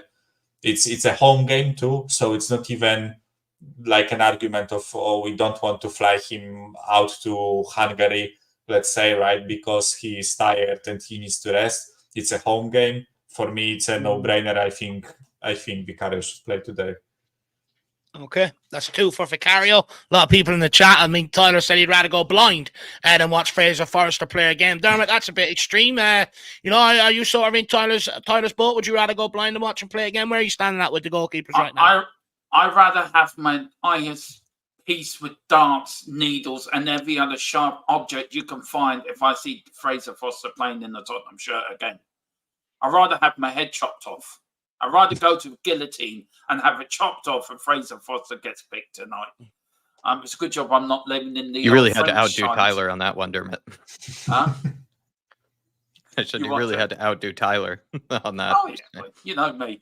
Dermot trying at his best. I'm going to throw a curveball. I'm going to say start Gunter and put Vic on the bench. I think Gunter has proved himself as a goalkeeper. He's young. He's proved himself in the under-21 that he's capable. When he has joined the first team, he's proved very capable as well. And I think you've got to start bringing in these younger players. You've got to start using these younger players. And look, there's no point on using Vicario all the time. You've got to start. You've got to start with the future, and Gunter is the future. Fraser is the past, Gunter is the future. And look, you got to say thank you, Fraser Forster, for what you've done, but we take you on as a bit of a goalkeeper and coach now. You are past it, and we played Lloris too long when he went past it, and that came back to bite us on the ass. So I think now you've got to go to the future. For me, start Gunter and put Vicario on the bench tonight for me. I wonder what the thinking was behind bringing someone like Gunter to the game. Is it sort of to have him around to sort of have that real match day experience, you know, even if he's just on the bench and doesn't play, you know, the build up to the game, what they do, you know, and stuff like that? Or is it in with a view of starting him today? Because don't forget, you've got Austin and Whiteman as well. So I don't understand why you would bring him unless it's either starting him or whether it's just to give him that feel of the match day experience. So it'd be very interesting to see what happens tonight, because it doesn't make sense to bring him otherwise. There's no need. You've got Whiteman, you've got Austin there. So it's one of them two. I would probably hazard a guess. It'd be interesting. Let me know in the comments what you think, guys. If not, to be honest, I'm with Dermot. I wouldn't mind seeing Luka Gunter play. Look, he's been a bit shaky for the under-21s this season, but last season he was absolutely phenomenal for them. And, you know, I wouldn't mind giving him minutes today. But, you know, I think Vicario, I would go with Vicario, you know, from the off anyway, if not Gunter, because Fraser Forster, he just fills me with no confidence. So I feel like if Qarabag get through one-on-one, they're going to score tonight, regardless of, you know, Fraser Forster trying to get to it or not. Whereas with Vicario, I feel like he has a chance of saving it. With Luka Gunter, I've seen him pull off great one-on-one saves. I think he has a chance of saving it. You know, corner kicks, you know, Fraser Forster, okay, he came for them, but I mean, he spilled nearly every single one of them. So it's sort of like, you know, did he really help us out to a large degree in that area? So for me, it's either Vicario or Luka Gunter tonight. It has to be one of the two. Guys, let's move into the sort of Jed Spence situation. Jed Spence has been excluded from the Europa League squad, while other homegrown players like Fraser Forster, Ben Davies have been included.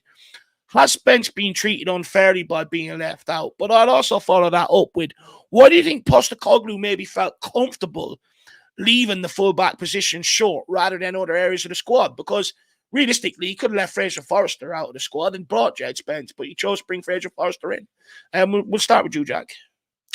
I don't even know how to answer why he feels comfortable leaving the fullbacks a bit short, because you feel like you could get away with leaving the goalkeeper position a bit short. You technically only need probably 2 players to include really in the goalkeeper situation. You would have the one that you plan on starting, and then the one you plan on leaving the bench. Why would you need 3, especially in at least the early stages of the competition? We have where 4. You wouldn't. Yeah, we brought 4 with us. It just now we 5 actually with Gunter. I just don't really get it, actually. And with Luka Gunter, Dave, like you brought up before, because you're more of an expert on this kind of thing than I am. I still struggle with understanding it fully. But you brought up with Luka Gunter, you don't even need to register him. You can just call him up for a game like this without even having to affect the squad whatsoever. I can't really explain it. My thinking is maybe Jed Spence wasn't as highly rated or as loved by Ange Postecoglou as we might have thought in the beginning of this season. I think Jed Spence has been hard done by Ange before. He's being hard done by now.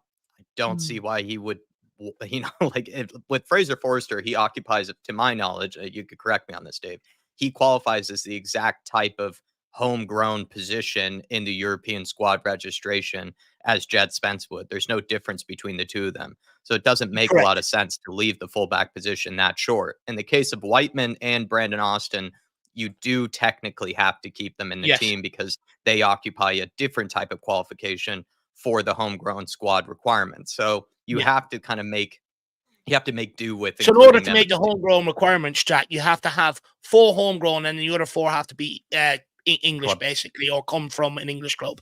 Yeah, they qualify as the club trained homegrown type of a qualification, which is very special, very particular. So you do have to make do with them. Forster, then, if you have already 2 other goalkeepers that you're bringing, and Forster, to my knowledge, isn't that, I know he's not playing that much under Ange Postecoglou, so I'm curious how much it even does rate him. I just don't really see the point of bringing him at all. Like, either use Brandon Austin, who he gave a lot of minutes to in the preseason. He gave a lot of minutes to Brandon Austin. So bring him, bring up a Luka Gunter, and then give the other positions to someone like a Jed Spence. Or at Ben Davies' case, as much as I have an agenda against him, I can see why he was brought, right? I can understand that. Oh, yeah. He can occupy left-sided center back. He technically is a well-liked player around the dressing room. It's just with Fraser Forster, that's the one that just, it doesn't make any sense to me. We have like 5-6 goalkeepers to pick from, and he's one that isn't even that much better than the other ones we have to pick from. So it just doesn't make any sense. Just quickly, just 2 bits of breaking news. One of them not to do with Tottenham at all, but I knew this would happen. Man City starting to beat some of their cases already in court. And also, Dermot put it in the chat there, guys, but the A10 is currently closed in both directions, north of the Greater Cambridge roundabout. We advise fans attending tonight to plan their travel accordingly. So, I would say the attendance will probably be affected, or a lot of people are getting there late to the game. So just 2 bits of news. But absolutely brilliantly broke down there from Jack in terms of the squad registration. He's absolutely spot on. Whiteman and Austin had to be registered because they've come through the academy. And of the 8 homegrown players, you have to have 4 that's come through the academy. And when you look at somebody, technically we could have done it better. We could have kept people like Donnelly and people like that around and done it a little bit better than what we did. But that's why I feel Whiteman and that. And I agree with Jack. I can understand why Ben Davies was brought, as an extra cover for the back line. I can understand that. But Fraser Forster, I just do not understand it whatsoever, to be brutally honest. And if I'm Jed Spence, I'm absolutely livid. That kid has done absolutely everything he can, to try and earn a spot this season. Go on. Yeah, I think it's something stupid. Like we are, like there is probably like a clause in Fraser Forster's contract that we have to play him in not play him as in like he has to start, but he has to be part of the squad. And I just feel like when I looked at the squad we registered, he was the only one from the like homegrown but not club trained players that was in contention for getting drawn. But I honestly have a feeling that it's something stupid like a clause in a contract or something like that, because I don't see a different reason to that. Especially because, as you guys mentioned, we have to fill we don't have to, right? But you can register 25 players. 17 of them can be foreign. 4 have to be homegrown, and 4 have to be club trained, right? And if you don't fill those like 4s, your squad is smaller, basically, right? So we registered 23 players to Europa League because we only have 2 homegrown club trained players, right, which is Austin and Whiteman. And there was literally no reason not to register them, right, because it's the spots are there, right? So logically, for me, if you already registered 2 of them and you have Vicario as a foreign player, then why do you need a 4th goalkeeper, right?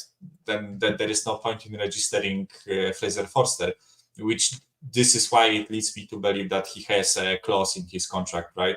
That's the way I see it, right? And unfortunately, it just landed on Jet Spence, right? Because our other homegrown players are like, Madison, Solanke, Johnson, Davies, and someone else, I think.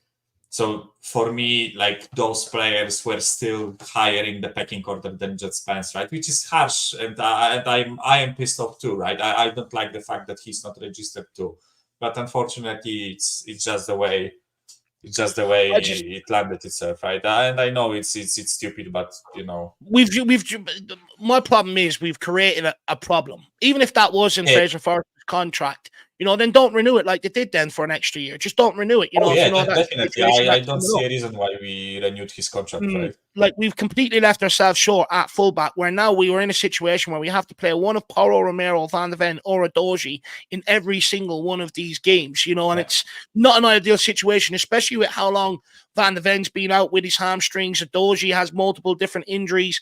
It's not ideal. And if we keep playing Romero and Porro the way we do, playing them every single game, eventually they're going to start breaking down and picking up little niggling injuries here and there. And I just think we've created a really stupid issue. Jed Spence, he came on at left back against Coventry. Someone said it in the chat.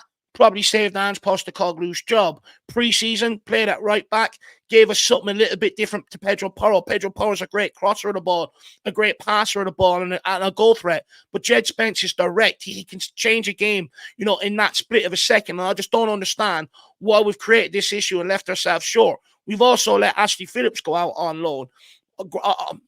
Why not keep him around as another centre-back option? I don't understand why we've left ourselves short in the back line when we knew it caused severe problems for us last season. And some of the guys that we had to step in, especially when you're asking, and I don't blame Emerson for this, but when you're asking him to go over to the left side and you get absolutely rinsed, and then we go and sell him, we leave ourselves even shorter again. It's absolutely madness, and I just don't understand why the club has done this. The only good thing I would say is that in January, when the transfer window opens again, there is the Spurs will have to re-register a squad for the next stages of the competition. So there is a chance then to be able to get Jed Spence back into the squad, when that arises. So he's not out for the whole season. He's just out up until, I think, January at least.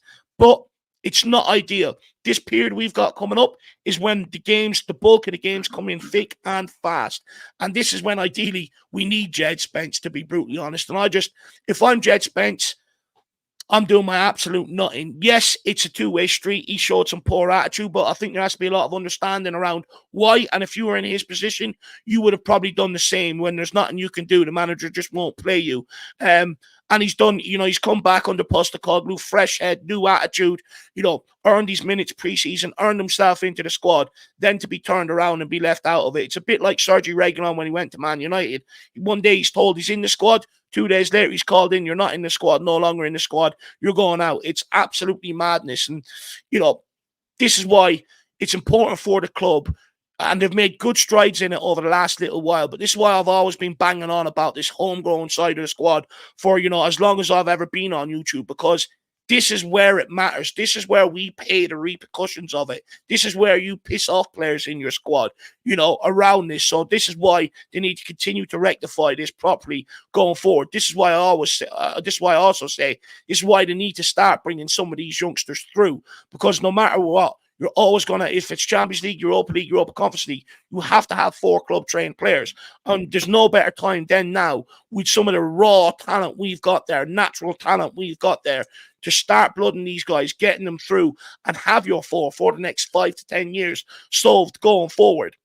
That's what we should be doing, because this is where it comes back to bite you. Premier League, practically, it's like the Wild West now. You can do what you want. They used to have more tighter rules in there, but this Europe is where it comes back to bite you. But Dermo, Jed Spence, if you're him, how are you feeling? Makes me doubly more strong to prove Ange wrong. I think Ange made the right decision by not picking him. I don't think he deserves. I don't think he did enough. Look, redemption is one thing, but you've got to earn. And these youngsters have earned their right to be where they are in this European squad. Jed Spence hasn't. He's now got an opportunity to earn the right between now and January when they revisit the squad again. And just because he plays a couple of great games in pre-season, everyone's raving about him. The lad needs to earn his stripes. He needs to put it in consistently. I think that's what Ange wants to see from him. Consistently between now and January, let's show me what you're about. And if he does do well, he gets in Premier League games and he earns the right. You've got to earn the right to pick that European shirt in Tottenham. It's not just given to you. You've got to earn the right.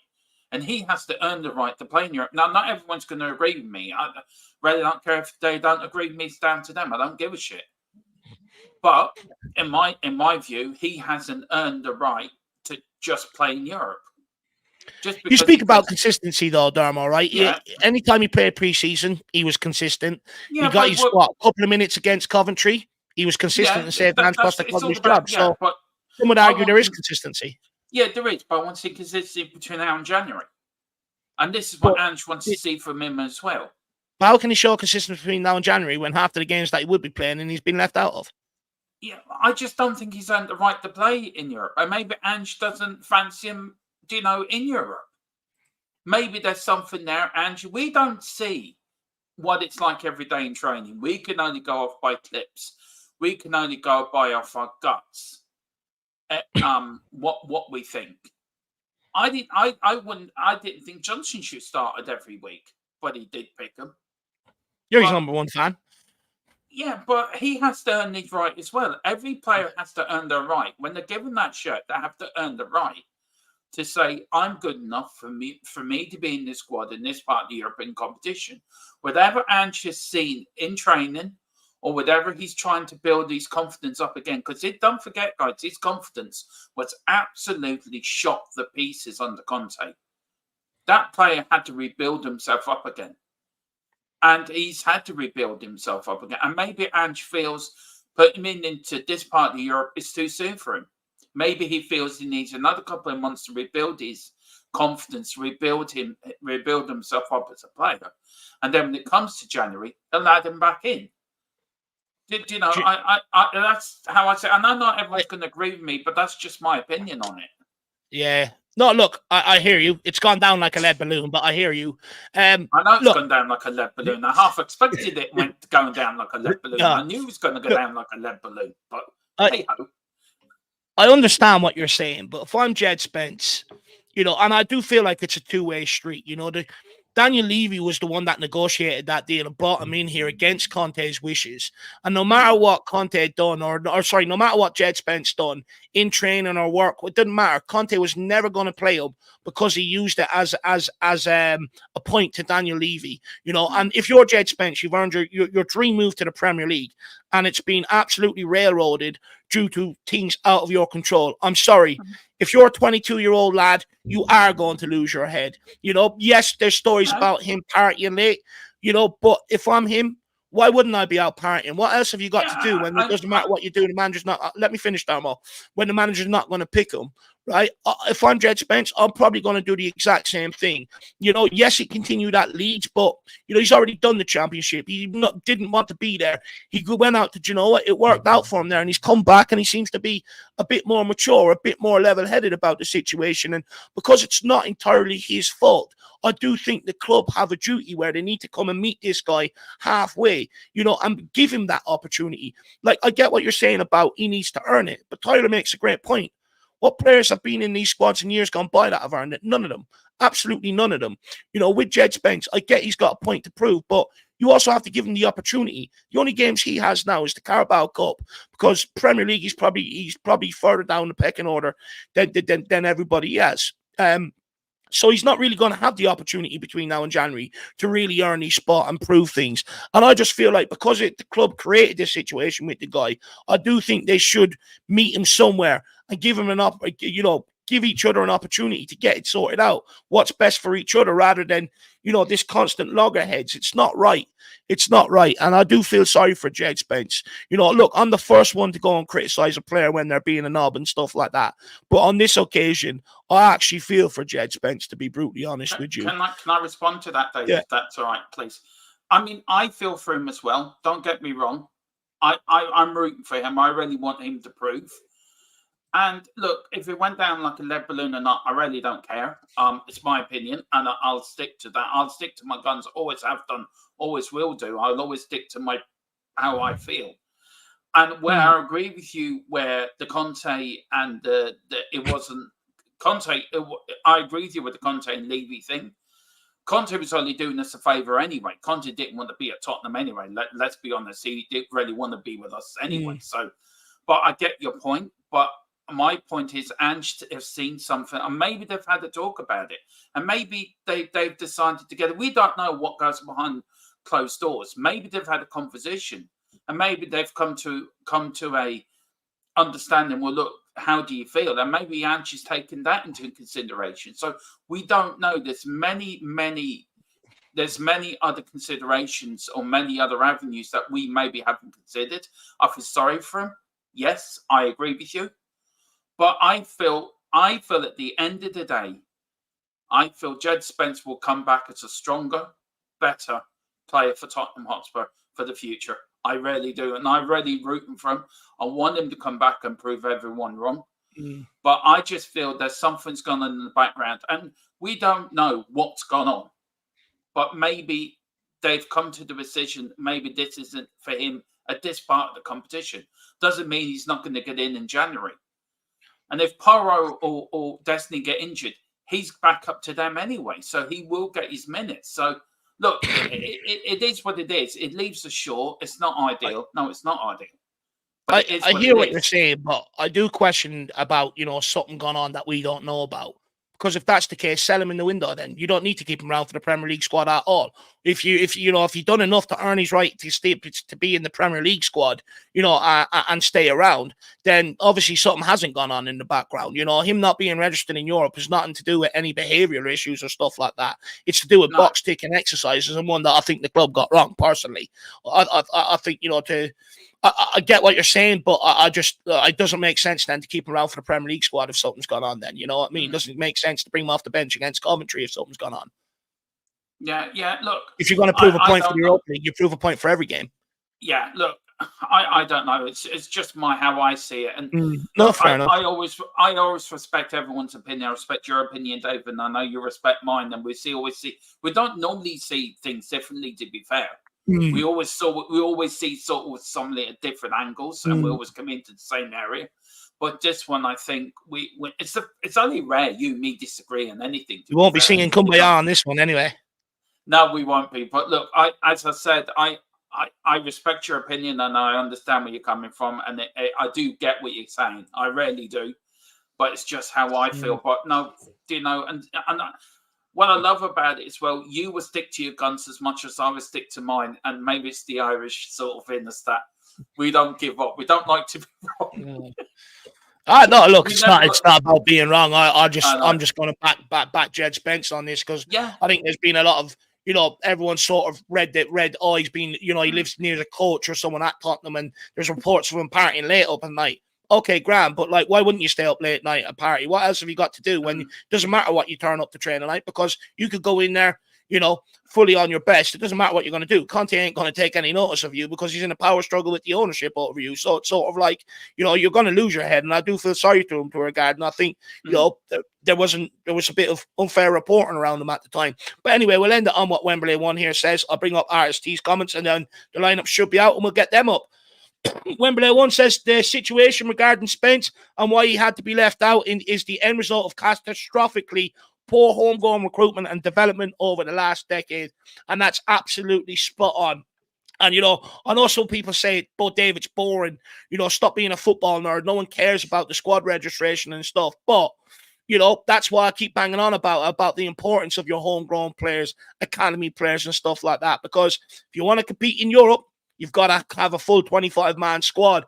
And part of that have to be 4 English or 4 homegrown and 4 club-trained players. So it is important in the long run. And then we've got this from RST. It says team would literally target Emerson. Same would happen to Davies and Gray. Well, look, what I will say, RST, on that one is, if anyone's watched my predicting lineup, the Coventry targeted Gray the other night multiple times. They put 2 players out on him. one long ball, one goes, wins it, the other one jogs in behind, and that's how they cracked us open, straight in behind for an opportunity. They've done that multiple times, especially in the second half. And it was becoming a concern. Look, for me, I just think that comes with experience. Gray sort of let it happen to himself. At some point, he has to man up, open his mouth, call someone over, to rectify the problem, or at least nullify it for a couple of minutes, and give Coventry something else to do. And then it's simple. One goes and competes, or whoever you call over goes and competes. You drop back in with the runner as you're the right back. It's really that simple to be solved. Davies, he probably will be a target down the left-hand side. Look, most teams target our wide areas anyway because the fullbacks are so high up the pitch. It's sort of, where they get a lot of joy, and then they put the ball across, and Romero and Van de Ven are so far pulled apart because of how quick they get in down the sides. Davies probably will be exposed. If I'm the Qarabag manager now, I'm telling my team, down his side, multiple runners, down his side, put him in it spinny after 30 minutes. His legs will not last. Straight down there every single time, and you will get joy. You will spin him on a couple of occasions. That would be my game plan tonight. And same with the other side. Great, 2 men over there, 1 win, 1 in behind. That's what I would be doing. But at the end of the day, it's big boy football. These guys are going to have to learn to handle it if they want to be here. Most fullbacks now defend 1-on-1. Most fullbacks don't get that cover the way they used to in the older day by the winger or the centre midfielder coming out. That's gone. You have to learn to be able to deal with it 1-on-1. So it'll be interesting to see how it gets on. One thing I'll give Ben Davies, and I'm by no means I'm his biggest fan, but we wouldn't have won that game against Coventry the other night without him. He made that crucial block at a crucial time that kept us in that game, that helped us, be able to stay in the game late so we could go on and win it. And in fairness, he actually performed okay, actually. He's probably one of the better performers on the night, to be fair to the guy. But left back is completely different. His legs were gone under the Jose Mourinho's heads. That's why we brought in Sergio Reguilon. That's why we brought in the likes of Destiny Edozie. That's why at times we prefer to play Emerson out there, because the guy's legs is gone at left back. He doesn't have the legs for modern day football to play there.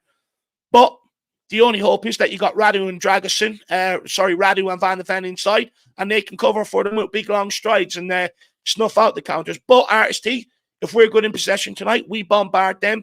We'll very rarely have to think about going the opposite way. So that's the plan tonight, RST. Beat yourself up, my man. I really appreciate support. Good to see you in here, Paddy Higgins, as well. As always, good to see you. And just before we'll get the lineups, and then we got another one from RST after, and then we'll get your thoughts on it, guys. But big up, RST. So, as you can see here, in goals, we have Guglielmo Vicario, Archie Gray at right back, Dragusin and Van de Ven at centre back, and Ben Davies at left back. Must have been listening to my back line. He's picked the exact same one as me.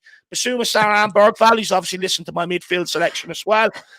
Forward line, he didn't listen to me. He didn't fancy it. He's gone with Johnson, Solanke, and Son. So interesting here.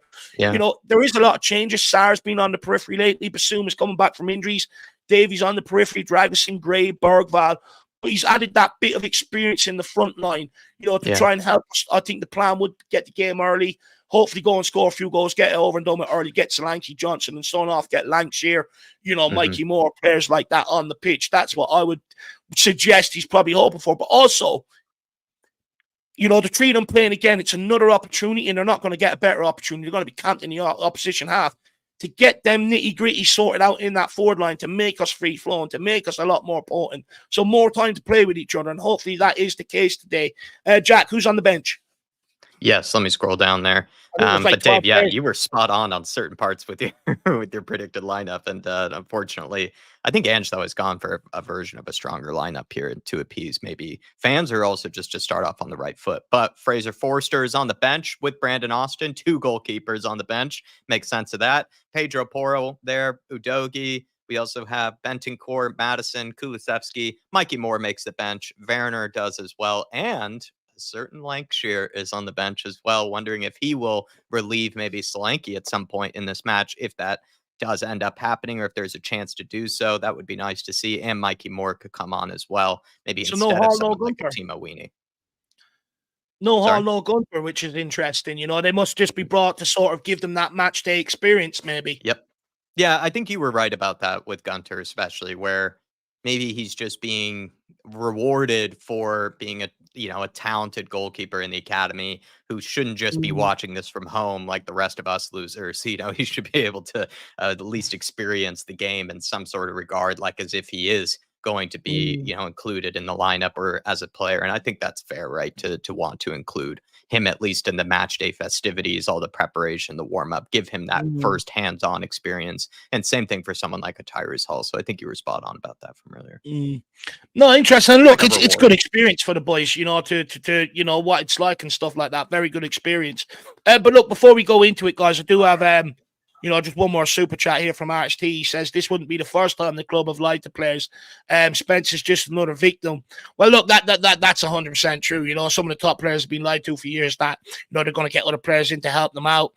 Some of them have been lied to over contracts and stuff like that. Look, the club don't have a history of treating their players well. That's probably why there's probably not a lot of great people in the press that really root for Spurs or strive for Spurs. That's why you have some ex-players that come out and clown on Spurs, because of the way they've been treated. They're constantly arguing and fighting for what they want while also trying to argue and fight on the pitch. It's sort of like it's just at Tottenham Hotspur, it's just one big constant battle. Even us fans have it. It just seems like you're battling life every single day of being a Tottenham fan. And at some point, we have to try and change that. I'm a firm believer if you treat people right, you get the most out of them. Obviously, you have to make sure you have the right people around you, right? There's certain characters that'll see that, take a piss like Endon Belly. Grant, give me 200k a week and I'm going to eat McDonald's for the rest of the time while I'm on that 5-year contract. Thank you very much. You do get people that take the piss out of it. But that's where your recruitment in personality and people come, right? And if you treat them right, I very firmly believe you get the very, very best out of them. So, the club, I do think, need to start treating players, a bit better and stop having them. It just, like I said, just everything at Tottenham Hotspur, Jack, seems to be a struggle, right? Yeah, I know what you mean with what you're saying to Artist T about kind of players being lied to. I mean, even Harry Kane, right, was probably lied to at certain points about, the amount of players that Levy said he was going to bring in to help support the team, to really push for trophies. You could argue Sonny, probably the same thing, even though Sonny has really shown his loyalty to Tottenham Hotspur. You could argue that maybe that loyalty has been taken advantage of by Daniel Levy, as well as kind of the recruitment team of not really giving them the players around them that they probably deserve to really push for things. Reguilon, you gave as a recent example. I'd agree with that. There's another one kind of on the back of my head, actually, and I'm trying to remember who exactly it was. But yes, I think it's happened before where players have been sold maybe a dream or been sold something that wasn't entirely the case. And I think Christian Eriksen might have been an example back in the day, right? Where he was kind of given, he wanted to leave, but then, kind of was kept on and, made the departure a bit uglier than it needed to be, and various examples, in the past. So it's just something that's not really that foreign to us at the end of the day. And I'm not that surprised. I mean, Spurs are run like an absolute tight ship, but it's also a very ruthless ship at the same time. It could be very ruthless and pretty cold. Matt Doherty, right, being released from his contract, just when they realized they couldn't make the full squad registration, limits for something, and they just release him from the rest of his contract, even though I didn't have much problem with that. That wouldn't be an example of Spurs just kind of showing that ruthless streak in them. So, it's just something that tends to happen at this club. I don't even know what I'm saying at this point. Michael, seems like you want to say something probably more intelligent. I have to go in a second, so if I can quickly give my thoughts on the lineup, and I will have to shoot, guys. Sorry. No, thank you for your time this evening. I appreciate it. No worries. It's a pleasure as always, right? But yeah, if I can comment quickly on the lineup itself, I think what makes me the happiest is the fact that we are playing Dragusin and Van de Ven together. I've been waiting for this partnership to show up, because every time we've seen Dragusin this season, it's been together with Romero, where he kind of has to perform that that sweeper, not the stopper role. So I like the fact that maybe he will be the guy more responsible for winning headers, duels, rather than running back. So that makes me happy. I don't think Davies left back will be as bad as it sounds with Van de Ven covering his ass. I actually think that he done it last year. Davies, in my opinion, is good enough to play against Qarabag, right? With cover from Van de Ven. That's the way I see it, right? And other than that, I am really happy with the lineup, and I'm a bit surprised that Son is playing, but I'm just full of hope that we will put our foot on the game and score 1, 2, or 3 goals in the first half, that we can rest him, because I would really like to see some of the youngsters that are on the bench playing, right? Yeah. That's the way I see it. So yeah, listen, I just hope it's not Werner for Son substitute, right? It's just Michael, would you agree if we have it Son? probably will be, right? But I just hope it's not. Would you agree if we have Son, Solanke, Johnson, and Van de Ven on at 70 minutes, it hasn't gone according to plan? I listen.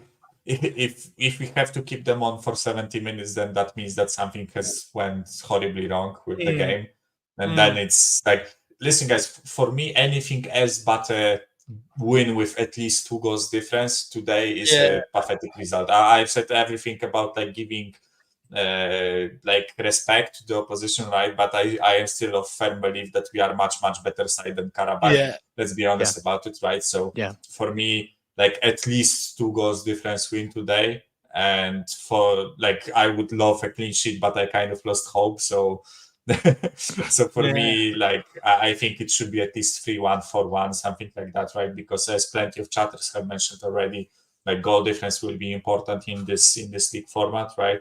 So in those type of games against Qarabag or Elfsborg that we play later, or AZ Alkmaar, I think we really have to focus on getting as much goals as we can, as many goals as we can. Sorry. So yeah, I seriously, like, if I see Son after 70 minutes, that means that something has went terribly wrong, and I hope it's not the case, because we need him against United, right? He's our most clinical finisher, and he's not getting younger by day, right? So I would rather give him.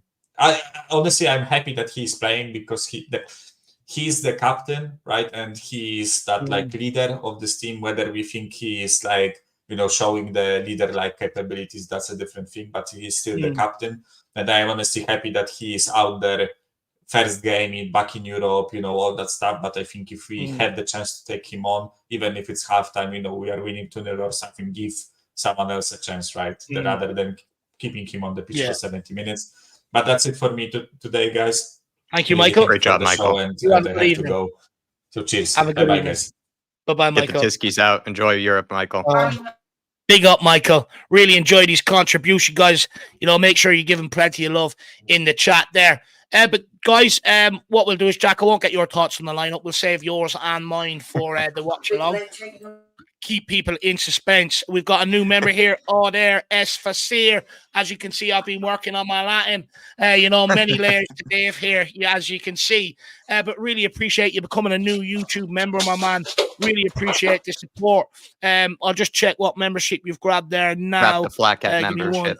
Thank you for thank you to Tedairs to do, and gone extra Tedairs to do by using it in the Latin form. Big up to you. Appreciate you. And I think you've been in the chat for a long time, if I'm not mistaken. So thanks for grabbing the membership. And we promise to do good by you. There's members only live streams. We do the pre-match previews exclusive to members only. We're looking to finally get out the members podcast as well for you guys. And there's plenty of other benefits that come with it. You can also, if you're a fantasy player, participate in the fantasy league as well, if you want to join that. And there should be some old posts about that to be able to do so. Or you could even just email Dave or I, and we'll get you set up on that. So really appreciate the support. Thank you for grabbing a membership. No, I really appreciate it. Eugene saying he's definitely in suspense for my thoughts. I don't think you are, my man. I don't think you are. But I am going to take this moment for a cheeky plug, guys. If you do appreciate the consistency of the content, you do appreciate the long days put in around match days, and everything else that we do. For such a small fee, you can really help support, this channel moving forward. All you got to do is press that join button. There's 3 different tiers. The first one is $1.99 a month. The next one is $4.99 a month. I think the next one after that is $9.99 a month. Small fee, price of coffee. It's a great way to support any YouTube channel out there, any of your favorite content creators. It's just a good option. Or you can gift them to other people if you're a guy that likes gifting, because we are coming into the season of gifting. So, feel free. And we are going to be on for about another 5 minutes. If there's any questions you want us to answer quickly before we end off, feel free to throw them in. If you really want us to not miss it, feel free to send it in a super chat. But Dermo, what's your thoughts on the lineup? And then I have one question. It's not a score prediction, but I'm going to ask different predictions. So give me your quick thoughts on the lineup, Tron. I really love the lineup. I think it shows we're taking it seriously. I love the idea of playing, Bissouma in there. It's great to see him back. Bit worried about Ben Davies. If he's going to play centre-back or left back. I don't know where he's going to play because Van de Ven, if he plays left back, then he's not good enough for left back. If you play centre back, you're worried anyway. So Ben Davies is the only one that worries me, but I love it. Johnson can continue his good form. I'm going to do a video next week where I'm going to get my inner Muhammad Ali and just say to everyone that I told you Johnson will come good, and he is starting to come good again. Solanke got in his first goal. No. Yeah, it was only a couple of weeks ago you're on here saying get him out. No, I've been very consistent with him. I've been consistent with him. I've look with Johnson when he hasn't played well. I haven't been backwards and coming forward in my complaints with him, but I have stuck by him through thick and thin, and I feel he's coming good again. Yeah, I know you are. You're bugger. Great to see Bergville in there. Great to see Sarr in there. I think that's a lineup that will win and win well tonight. And my 5-0 prediction is going to stand true tonight because that is what's going to happen. We're going to batter them. Do you know what? And one thing you said there, absolutely spot on, Tron. It's a winning lineup. So let's go out there and do it. You know, there's good enough players there. Even Basuma Sarr, Premier League experience, Davies, Premier League experience. You know, there's more than enough in the spine of that team to be able to really go out there and put on a convincing performance today. Adair Esfasir, I think he's gone twice, or else he's just upgraded to the next year. Yeah, I went to fan show. Sure. Wow, really appreciate that. Hopefully we see you on the fan shows at some point over the season. Or fan cam, send that in after the game. If you want to send in your thoughts post-match, certainly can do that as well. You've seen people like Georgie Hill, Sean Maddox, Donovan Osterreicher, Jimbo, from Just a Guy Who Loves Spurs, Just a Girl Who Loves Spurs. They've been leading the charge. They've been our ambassadors in that regard. So if you want to send in your post-match thoughts, Dave and I would be happy to oblige and put that up on the channel. That is another benefit that you get with the fan show membership. So really appreciate that. To dare is to do. That's very kind of you. And that's the thing, guys. You know, another thing just quickly, and then we'll get the guys' quick predictions and we'll end off and get back here at half past for the watch along. Is, you know, your thoughts after the game. When me and Jack are finished, we usually sort of here for another hour and a half after, you know. So in that time, feel free to send in your thoughts via video, you know, and we'll get them uploaded on the channel for everybody to sort of engage with and sort of give their thoughts and stuff like that. So, you know, feel free to do that. It is a perk. But look, let's keep this moving. So the last question I have is I just want a couple of little predictions from you, Jack. Then we'll let you go, and then we'll plug Dermo and get his predictions, and then we'll let him go, and then I can go as well. Where's my question gone now? Damn it. My list is too big with questions. I keep losing questions. Just bear with me, guys. I'll find it. Are you doing my Europa League prediction thing? Yeah, I got them here. I got them here. Nice. I was waiting for the music to start. One day we'll be back in 1 minute. We're going to play some lovely music while we're waiting for the question, like you do when you're on hold. That's what I should have, Dermo. You know, some like call center music or something. But look, just quickly, Dermo or Jack, we'll start with you. Before ball is kicked, Jack, prediction time. Who will be the best player for us this tournament? And guys, you put yours in the comments. Bergvall. Do you know what? When I read that question yesterday, I had the exact same feeling. Tron? I'm going to have to back him, Johnson. I have to say it's Brendan Johnson. Jeez, 3 weeks ago he wanted him out of the club. Now he's the biggest backer. Absolutely love that. I want to put this I want to put this right. I never said I wanted him out of the club. I said I wanted him out of the squad to give him time to. To get it back. But Johnson, but Bergville's a great shout as well, by the way. No, I just think it's the right competition for him to really sort of break out. Jack, who would be the breakout star? Any fringe player? You've already used Bergvall as the sort of, you know, the best player for this tournament. So who's going to be the breakout star? Lancashire, a Moore, a Gray? I'm going to go with Bergvall again, but in case Odebear, because, you know, he's kind of on the fringe, but then he also might be the best player to rely on in this tournament, I think, for some reason, Bergvall. But I'm then going to say maybe Odebear comes back mid-October when we start playing more of these Europa League games. Maybe he gets some minutes there and ends up having a good Europa League campaign. So I'm going to go with Odebear as well as a special shout for when he comes back. Because I was relieved to see that he's only coming back mid-October. It's not as serious as we thought. Do you know what? I'm going to go Will Lancashire. I think if Richarlison continues to be out for a while, I think, you know, he's the next guy in there. And I think he could surprise a few people. Mikey Moore, I think, is probably the most obvious option, but I just think Will Lancashire would probably give people that surprise factor of how good he actually can be. Dermo? I would have to agree, Lancashire, but I've seen it in the chat and I had it in my head all the way along. Archie Gray. Fair enough. Fair enough. People go with Johnson as the breakout star and that. Sarr, people are saying, interesting. Some people have put Solanke as our best player. Very interesting. Right, Jack, back to you. Are we going to blaze through the group phase or will we find it hard? I say we blaze through it. I think it's going to be starting off right, get a big win today, win against Ferencváros, and then I think the boys will be able to carry on some confidence from that and just sort of make it easy on themselves. So I'm going to say we blaze through it. Providing we keep winning games and things don't go tits up and we keep the manager in the job, I think we'll blaze through this. I think this could be one of our most consistent European competitions in quite some time. The fixtures allow for it. Dermo? Blaze through it. 8 wins out of 8. 8 out of 8 for me. I thought you were definitely good. I knew that was coming. I love that. Absolutely love it. Dermo, we'll go in reverse order this time. Top scorer. Yeah. Top scorer, Dermo. Solanke. I'm going to go Son. I think, later on in the competition, you'll get that game. So I'm going to go Son. Jack? Yeah, I'm going to go Sonny as well. I think maybe it might be other players in the beginning, in the sort of initial stages, but then once it starts getting serious, we get into the knockout rounds. That's when Sonny, big game player comes alive. So I'm going to go Sonny as well. Well, guys, that's all the predictions. So Dermo, where can people find you, sir?